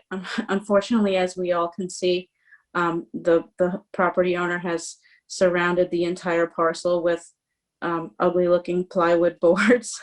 I'm not sure what the status is right now, but we're hoping that there will be some remediation at that site. And it looks like there will be some remediation at that site, according to the gentleman at DEC that we spoke to. Some of you folks probably know better than I do, but apparently the property owner needed to make some changes in their application, or they had to do some extra testing. I don't really recall exactly what the reason was, but there were some delays. And I think last I spoke to the gentleman at DEC, they were looking at an 18-month horizon for the remediation. So keeping my fingers crossed that that site gets cleaned up in short order. You all are surely very familiar with the DPW property. As a board, we reviewed the proposals, the alternative analysis proposed by the contractor hired by Con Ed, and we spoke at length with Stuart about it, and we, support the village's request that the highest level of remediation is performed at that site. So that's, as we all know, an ongoing situation there. So those are three of the section areas of project review that we worked on this year.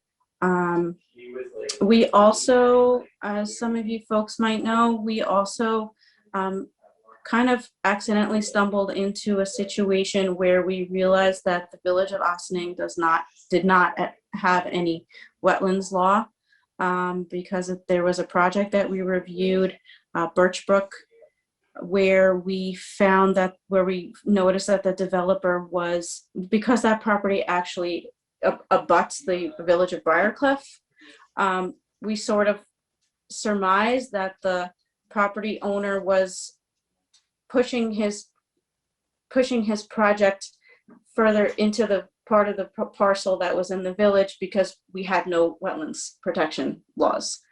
So we kind of all panicked. Even though I've lived here for 10 years, I didn't realize that.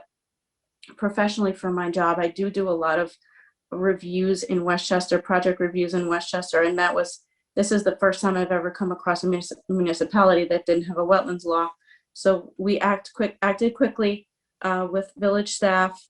Stuart did a lot of footwork. We met with neighboring equivalents of the EAC in the town of Newcastle, in the town of Awning. We analyzed what their wetlands law was, and we managed to get a new wetlands law passed, which was really great. And that's not only for wetlands, but also any development that's in the buffer along the water course. So that's a wonderful thing for the village, because, you know, our greatest asset is the river, and the river is, you know, you really can't pinpoint where all the damage has come from. It's not from one single source, but any small improvement is a wonderful thing. So that was a good thing that we were proud of in the EAC this year. As I mentioned before, Kate Schlott, who is our GIS expert, has been working on a natural resources inventory. I spoke with her today, and I got a little bit of an update for her.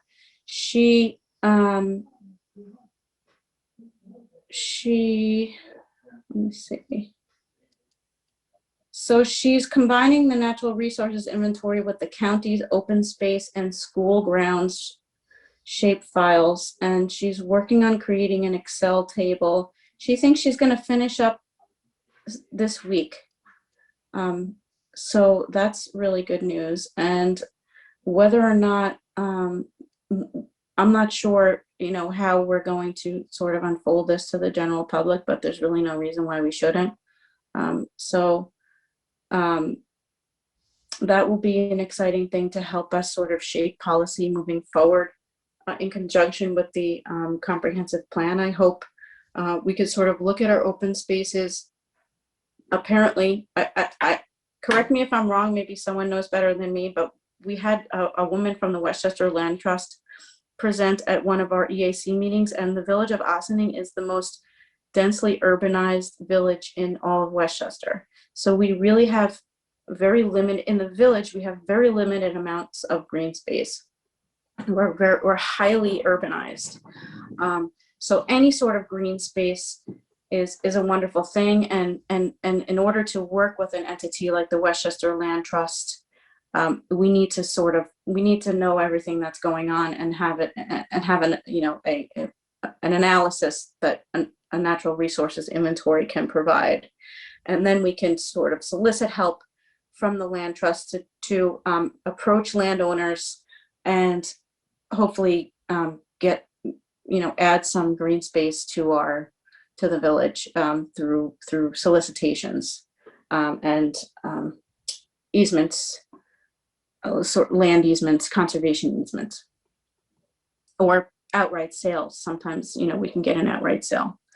So that'll be a great thing moving forward for the village to help, give us some environmental equity in the county and in the state, the lower part of the state.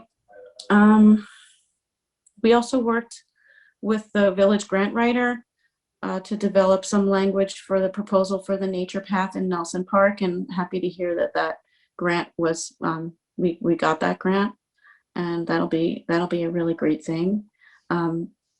We intended to have a tree walk and then some signage that would discuss the relationships between trees and pollinators and other small creatures that have co-evolved with our native trees over the past millions of years. So that'll be a really nice thing. That's a highly used park by people of all walks of life in Awning, and that's really ideal, so that we're reaching everybody in the village in that way. Another thing is before COVID, we were moving forward with improving our communications with some of the other boards because we kind of felt like we were a little bit siloed in the EAC, and we did want to have better communication so that we could serve our purpose as an environmentally focused group, and reach all of the and you know, use our time wisely, serving the village. So I think that was going in a good direction, and we have been seeing some projects, as I mentioned, come to the EAC that weren't necessarily on the west side of Route 9. So so that's good. So people know we're there. They know that we want to be helpful, and that hopefully will continue. As I mentioned, everything's been a little bit weird with COVID, but hopefully we'll keep going with that. So I guess, being a resident of the village, I'm kind of wearing two hats when I created this slide. As I mentioned before, I do think it would be in the best interest of the village for the EAC to review any relevant projects in the entire village. That does, Stuart and I have talked a little bit about this, and that does require some legal wrangling, as I understand. And that's something we're going to look further into in the coming months. As I do think that we could be doing a better job. I think we all recognize that we have a trash problem in Awning, and a lot of the stuff just goes into the storm drain and right out to the river. Microplastics and even giant hunks of plastic are a huge global problem. And I would love for us to, I know the village launched a program several years ago to try and encourage people with a kind hand of government to do their best to, care for our village in this regard and to litter less. I'm not necessarily sure that was successful. I'm not sure if we can even analyze that and have the data to know whether or not we're seeing less litter than before. But I do think that that's something we could do better on. I'm not sure how, but I do think we could do better with preventing litter in the village. And also, eventually falling into the river through the storm drains and whatever. So it's something that I'd like to discuss. I'd love to get some action on that as well. And, I'm open to discussing that with, various folks, not just the folks on the EAC.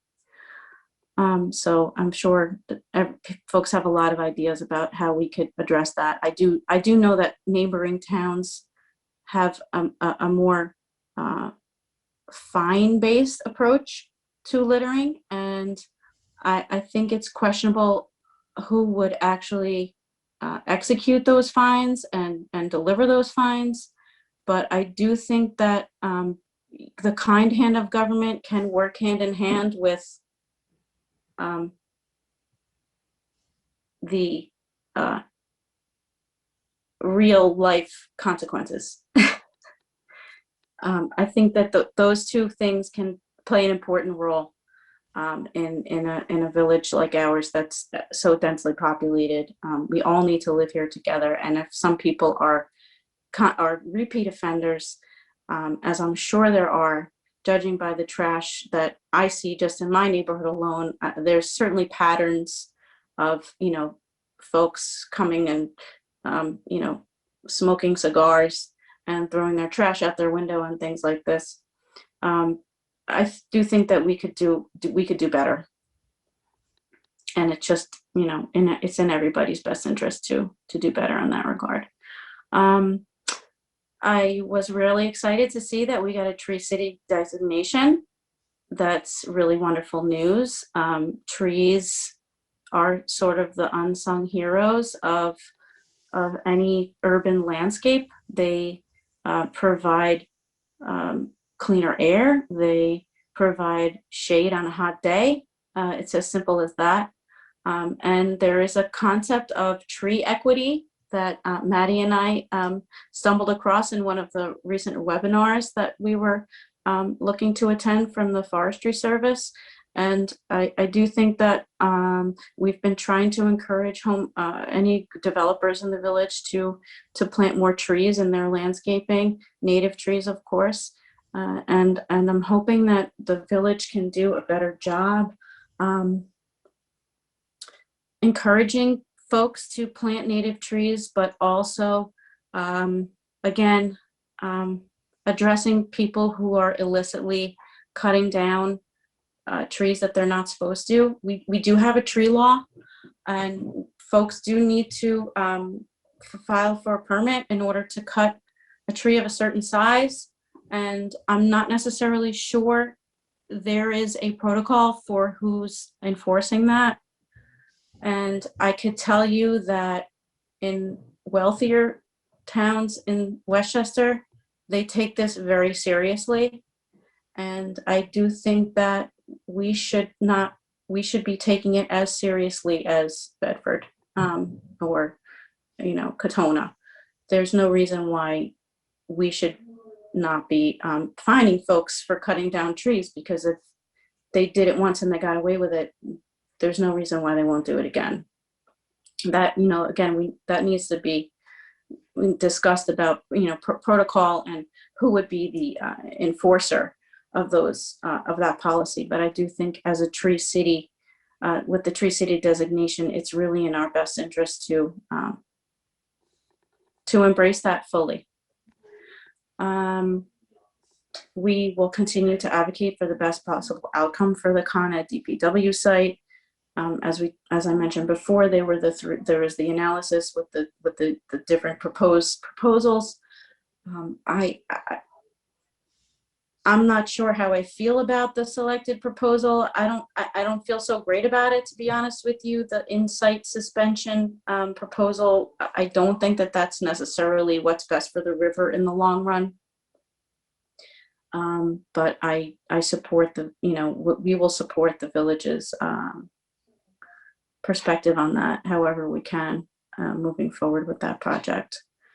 I think the village could also sort of integrate some of the litter policy that I mentioned earlier. We could sort of maybe consider integrating that into a beautification policy, so we could possibly reward landowners and property owners for taking certain steps. So we could, again, hand in hand with folks being fined for repeat litter problems. We can also somehow reward them for, especially businesses. We can reward them for, beautifying their space in front of their business, whether it's through trees, plants. There's keeping it clean. There's different ways that we can possibly try and support business owners that want to try and keep their businesses more environmentally friendly. One thing that I think that we could work on is educating the park staff on invasive species. I'm not 100% sure how it works, what the extent of the work that they do for invasive species in parks. I do know that there was I think the new tree warden had an outreach event where they talked about invasive species, and I know the woman who runs the Old Croton Aqueduct Trail does a lot of events where they do massive invasive vine removals. We live in the absolute worst invasive species area on the planet.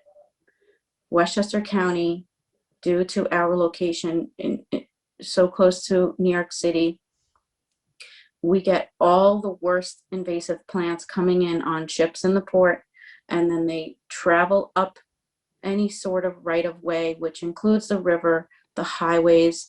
I'm sure we all see how 9A is a hot mess. That's an issue for another day, and we've actually written a letter to the powers that be before to ask them to clean up 9A. The invasive species on 9A is also horrible. There's Japanese knotweed, which is absolutely horrible. That's an invasive plant that in other countries has become so pestilent that in England, you need to have a certification that there is no knotweed on your property before you can sell your property to another property owner. That's how heavily regulated that species is. It's extremely difficult to eradicate. It spreads along water bodies, so that's why 9A, which was built on a wetland, has huge patches of Japanese knotweed, and it's all over the village, along any streams and wet areas, at the edges of. It also likes to go at the edges of sports fields where there's often low wet spots. So at least on village property, I think it would be great to train some of the staff in how to identify and possibly, best management practices for invasive species removal. We are very, very lucky to be sharing our town, at least with T-Town, which is extremely active in the group, the Lower Hudson PRISM, which is, I forget what the acronym stands for, something invasive. The ISM is invasive species management. So the Lower Hudson PRISM meets regularly at T-Town, and I would consider having someone from park staff attend those meetings. Well, once upon a time they were at T-Town, now they're at Zoom, but I would encourage someone, village park staff folks to attend those meetings once in a while, because they're really informative. They do provide management practice ideas, best management practice ideas on how to control invasive species.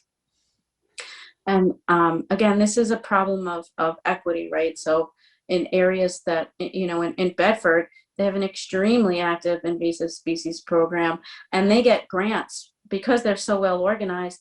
They get grants from the state, and they're very active in the PRISM program as well. They get money that they're not providing themselves to address invasive species, which I really would love to see Austining be part of, because the Hudson River is another conduit for invasives. Yes.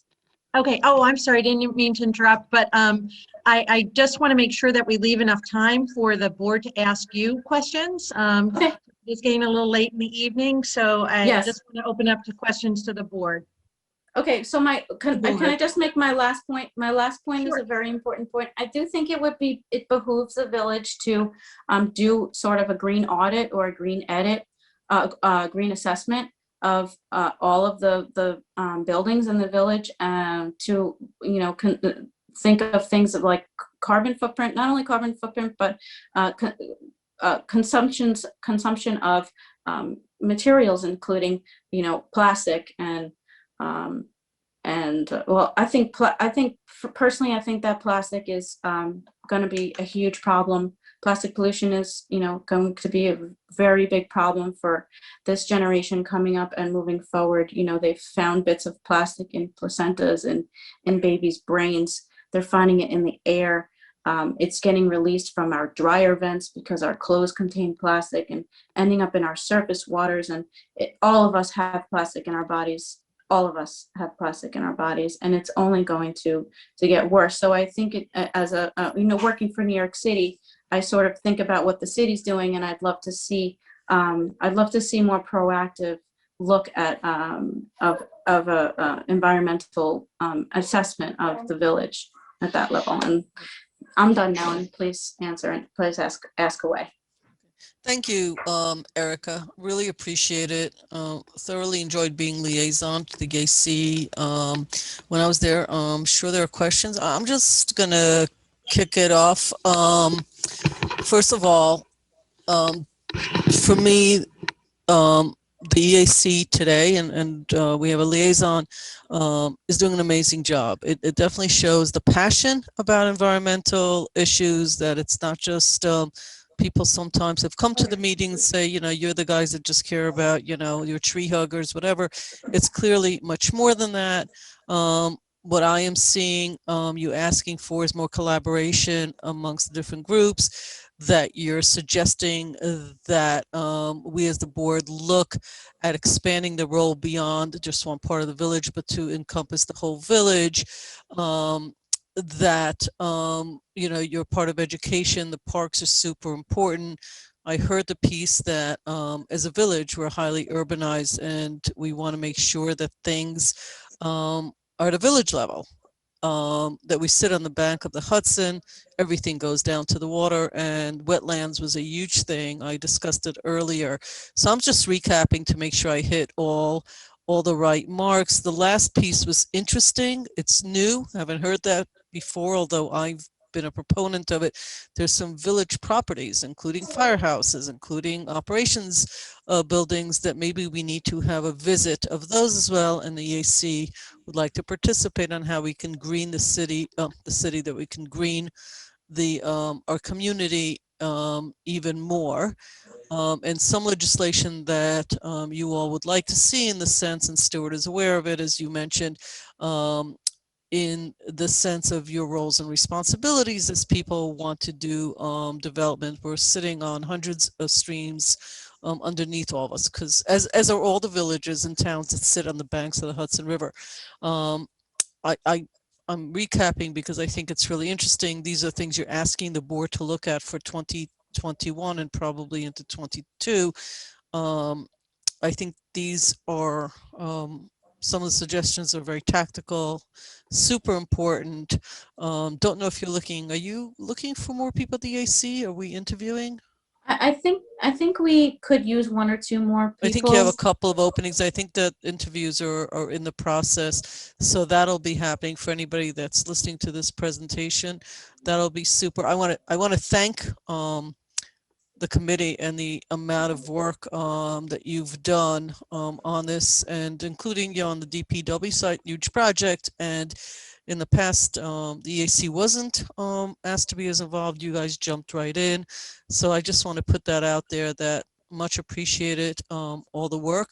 I don't have specific questions. I learned something, a couple of new things about the parks, and agree with you about the of cutting trees in our community, and trying to figure out the endless challenge of enforcement, endless challenge on many levels. So I appreciate that. Members of the board, specific questions, comments?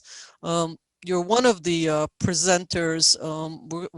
We have 13 boards and councils. Each of them comes to us, or supposed to come about once a year.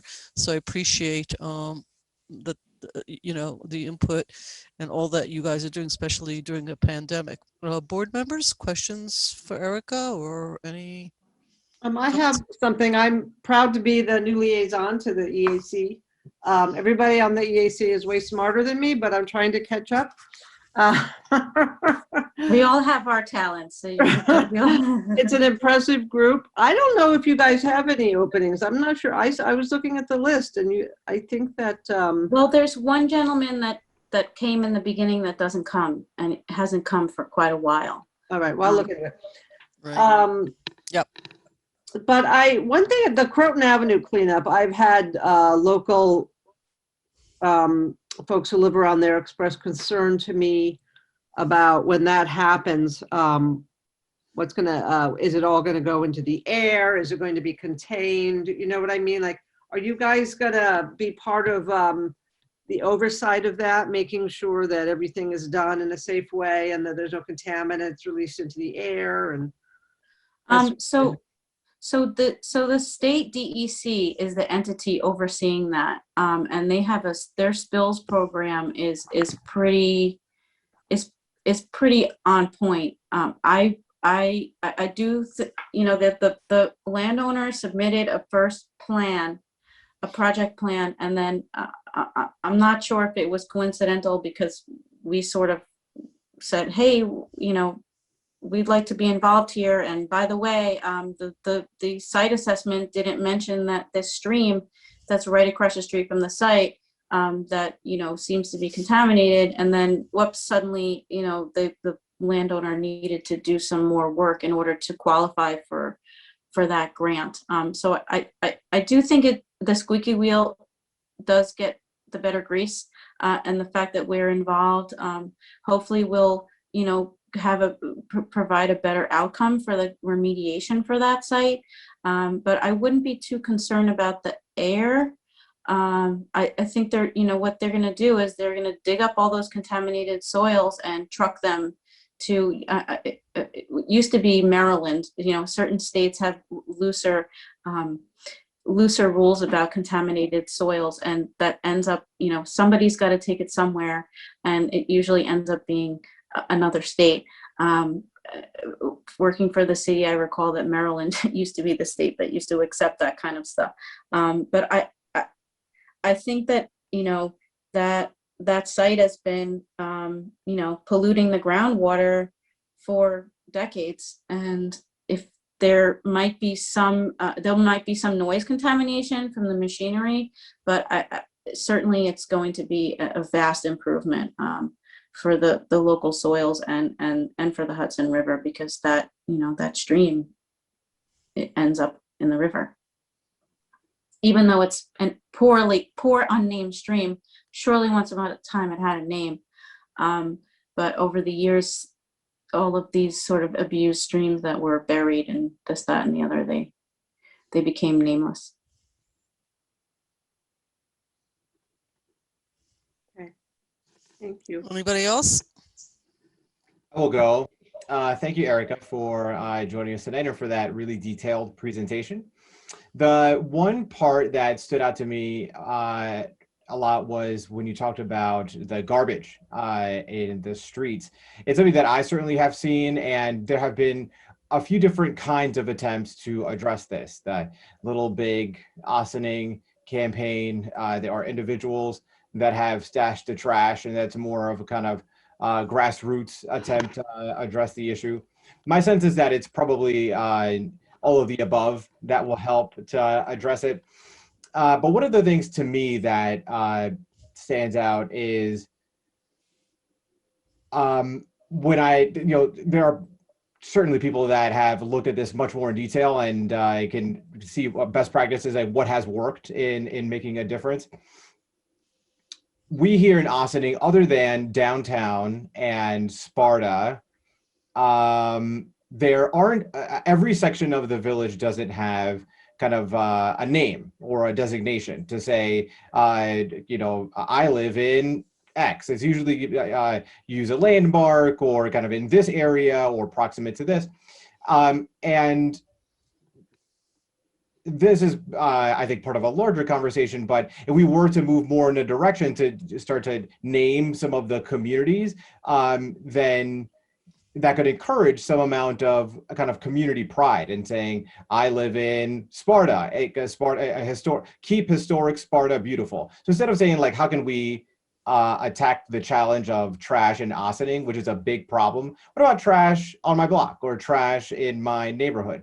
And that seems a little bit more manageable because 2 or 3 neighbors going in a kind of rotation and looking through to keep their community beautiful throughout the village in every neighborhood. If you have these kind of captains of sorts, like that goes a long way to addressing the issue. We also have a lot of people that are looking for things to do, kids that need to do volunteer hours for various things, or people that want to be engaged in their community in a way that isn't super time intensive. This is, I think, a really easy way to do it. So it may be expanding certain things that exist, like the trash, Sasser trash. It may be taking a look at what other communities are doing. But to me, it's a solvable problem that makes a huge difference in terms of our, certainly our environment and our quality of life. So I would encourage anything that we can do to be helpful with respect to that. I know that I'm behind it 1,000,000%. I would love to see it. And so I really appreciate you bringing it up. I think we could talk a really long time about this issue, and I'm not going to take up any more of your time tonight. But we all know that it's a huge problem, and it hasn't gotten better in the past 10 years. So something is not working. Many things are not working. And again, I'm not going to belabor it right now, but I do think we need to approach it from many different angles in order to in terms of holding the hand of the general public and guiding them to understand the connection between throwing it at the river and then throwing it out the window and then going to fish in the river. Those two things are connected, and I have so many ideas, but I'm just gonna stop myself. Well, that's okay. But one of the things is that there's follow-up from here. I mean, Right. so these are presentations, nothing stopping Trustee Lopez from following up. We do this, that's why we're here to listen. A Yeah. lot of stuff could be discussed over a cup of coffee going forward. The other thing that I would add, and this is more I was speaking for myself, but to me, a lot of the ideas that I have are around the carrot. I think that the stick approach, the more punitive approach, is problematic for a few reasons. One, we know that there has been a lot of focus on interactions and policing in communities across the country, but particularly communities of color. And so if you were to say like, okay, Chief Sylvester, what we want you to do is to be more consistent with making sure that if anybody's littering, you're writing them a summons. I don't need, I'm going to arrest them, but these kinds of things. And take a look at the data and what's going to come back. Who's going to be making reports about people littering? Who's going to be, my sense is that there is, it's not it would probably be a net negative to say let's go all in on shaming people, because one of the things we talk about trash, but people, I own a dog, beautiful dog, Layla, God bless her. People complain about the dog poop. I clean up my dog poop every time I go for a walk. I have my dog bags. I pick up the poop. Not everybody does. Check out conversations around the village and on social media. People complain about it all the time, and so and the chief will tell you we have to see it in order to do something about it. It's the same with littering. You have to see it in order to do something about it. But even if you do, I don't know if the punitive route is the route. Your thoughts? Well, I think there could be a multi-pronged approach, and I think I hear Chief Sylvester. It's very hard to sort of catch the guy throwing the stuff out the window. That's really difficult to do. But I do think there are some folks that let their trash linger in front of their house a lot, and in that regard, maybe building enforcement can get involved for property owners. Folks that are not properly maintaining their property. I'd be interested to see how other municipalities in Westchester are approaching that. That is done pretty consistently. So we do hand out many orders to remedy when we know that a person is in violation. There's sometimes some challenges in getting certain people into compliance, but that's what our code enforcement and our sanitation department spends a lot of their time doing. A lot of what Trustee Lopez said about catching people in the act, more generally speaking, is equally challenging. But you're correct that a multi-pronged approach is really something that needs to be done, and it's actually something we're looking into. We had a conversation today on the same subject about better interventions and a more comprehensive approach to those interventions. Great, thank you. Are there more? I don't know. Trustee Lopez, were you done? Okay. Anybody else? I'm sorry, go ahead. I just have one question. Erica, thank you for the presentation. It's a lot. Sometimes one thing that I always mention is education to the community. Sure. And I think that's one big element that we can definitely keep working on it. Even though for the past couple of years we have increased the communication, but I think that education to the public in general from any topic is needed for that. So, but that's not what I wanted to ask you. What I wanted to ask you is, you mentioned regarding the Westchester Land Trust that did a presentation to you guys. Do you happen to know? I don't follow you meeting as much as I follow all the meetings, and I guess I should add you to my list of meetings to watch on the weekends maybe. But was that presentation recorded by any chance? And that presentation was something, a PowerPoint presentation in regards to auctioning in the green spaces that we have or we don't have? Yeah, I'm sure it was recorded. All the EAC meetings are recorded, and that was a live one. So that was, before COVID. It was a while back. Okay. And You happen to know if there was a PowerPoint presentation or some I sort of believe she presentation? did. I believe she did have a PowerPoint presentation, and she might have shared it with me afterwards. I'm not sure if the PowerPoint presentation mentioned the fact that auctioning is the most urbanized. I think she sort of mentioned that verbally. Okay. Manny, I'll be, Jamie Kane does the staff support along with Stuart, who goes to the meetings. So Jamie might have something. okay. So Erica, if you browse through your emails, if not, that'll be okay. I'll follow up with Stuart or with Jamie Kane as well to see. I would love to see that report, obviously, and if it's a recording, I definitely would like to see that meeting. But besides that, I don't have any other questions. Thank you. Bob, anything?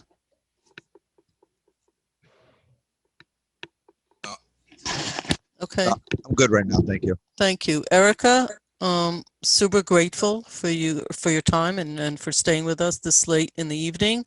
Everybody can reach you. You have an auctioning, as a member of the advisory, you have an email that we can all get in touch. Always a pleasure to see you. Getting a lot of stuff done. You're right about the wetlands. That was something that really spoke to me, and I was as well surprised that equally surprised at what we had or didn't have. So all good stuff. Thank you for being here. Thank you, Dana, for being the liaison, and looking forward to some great stuff with you. I know Maddie's also involved with a lot of the environmental checklists of making this a better place to live in. It's great, but better is even better. Thank you all. And let's move on to visitor recognition. Thank you, folks. Bye. Thanks, Erica. Have a good night. Is there anybody here from the public who would like to address the board on any issue not related to the agenda but of relevance to the common good of the village? And we do have somebody. Is somebody going to bring him on?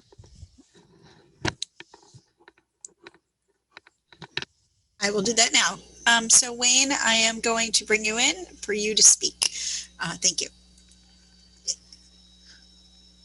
And I just want to be clear and frame this for everybody. If you don't read it in our agenda, to be consistent and fair to everyone that comes in front of us, visitor recognition is a 1 3-minute opportunity to address the board on issues relating that are relevant for the common good of the village. And as Mr. Kahan said, you wanted to present something to us, or to at least have us hear something. So, thank you very much, Mayor. Sure. Good evening, members of the Board of Trustees, Council, and the village manager. As you know, my clients reside at 6, 10, 12 Ramapo Road in the village of Auctioning. And my clients have been parking in the village right-of-way for many, many years. In fact, doing a little research, I learned that this situation is very much pervasive throughout the village. There are people who are utilizing the right-of-way to park vehicles. And I think that a large part of the problem is that when these homes were constructed many, many years ago, they didn't contemplate households with 2 or 3 vehicles. And as a result, because people need transportation, they also need a place to park their vehicle and have been utilizing the right-of-way. I have in my possession 11 different photographs of different situations, and this is not every situation in the village of Auctioning, but this is just 11, 4 of which come from the area of Indian Hills, the same area in which my clients reside. And upon information and belief, there is no other property owner who has been issued a code violation and requested to appear in court in response to parking in the right-of-way. Now, having said that, I think that this is an opportunity.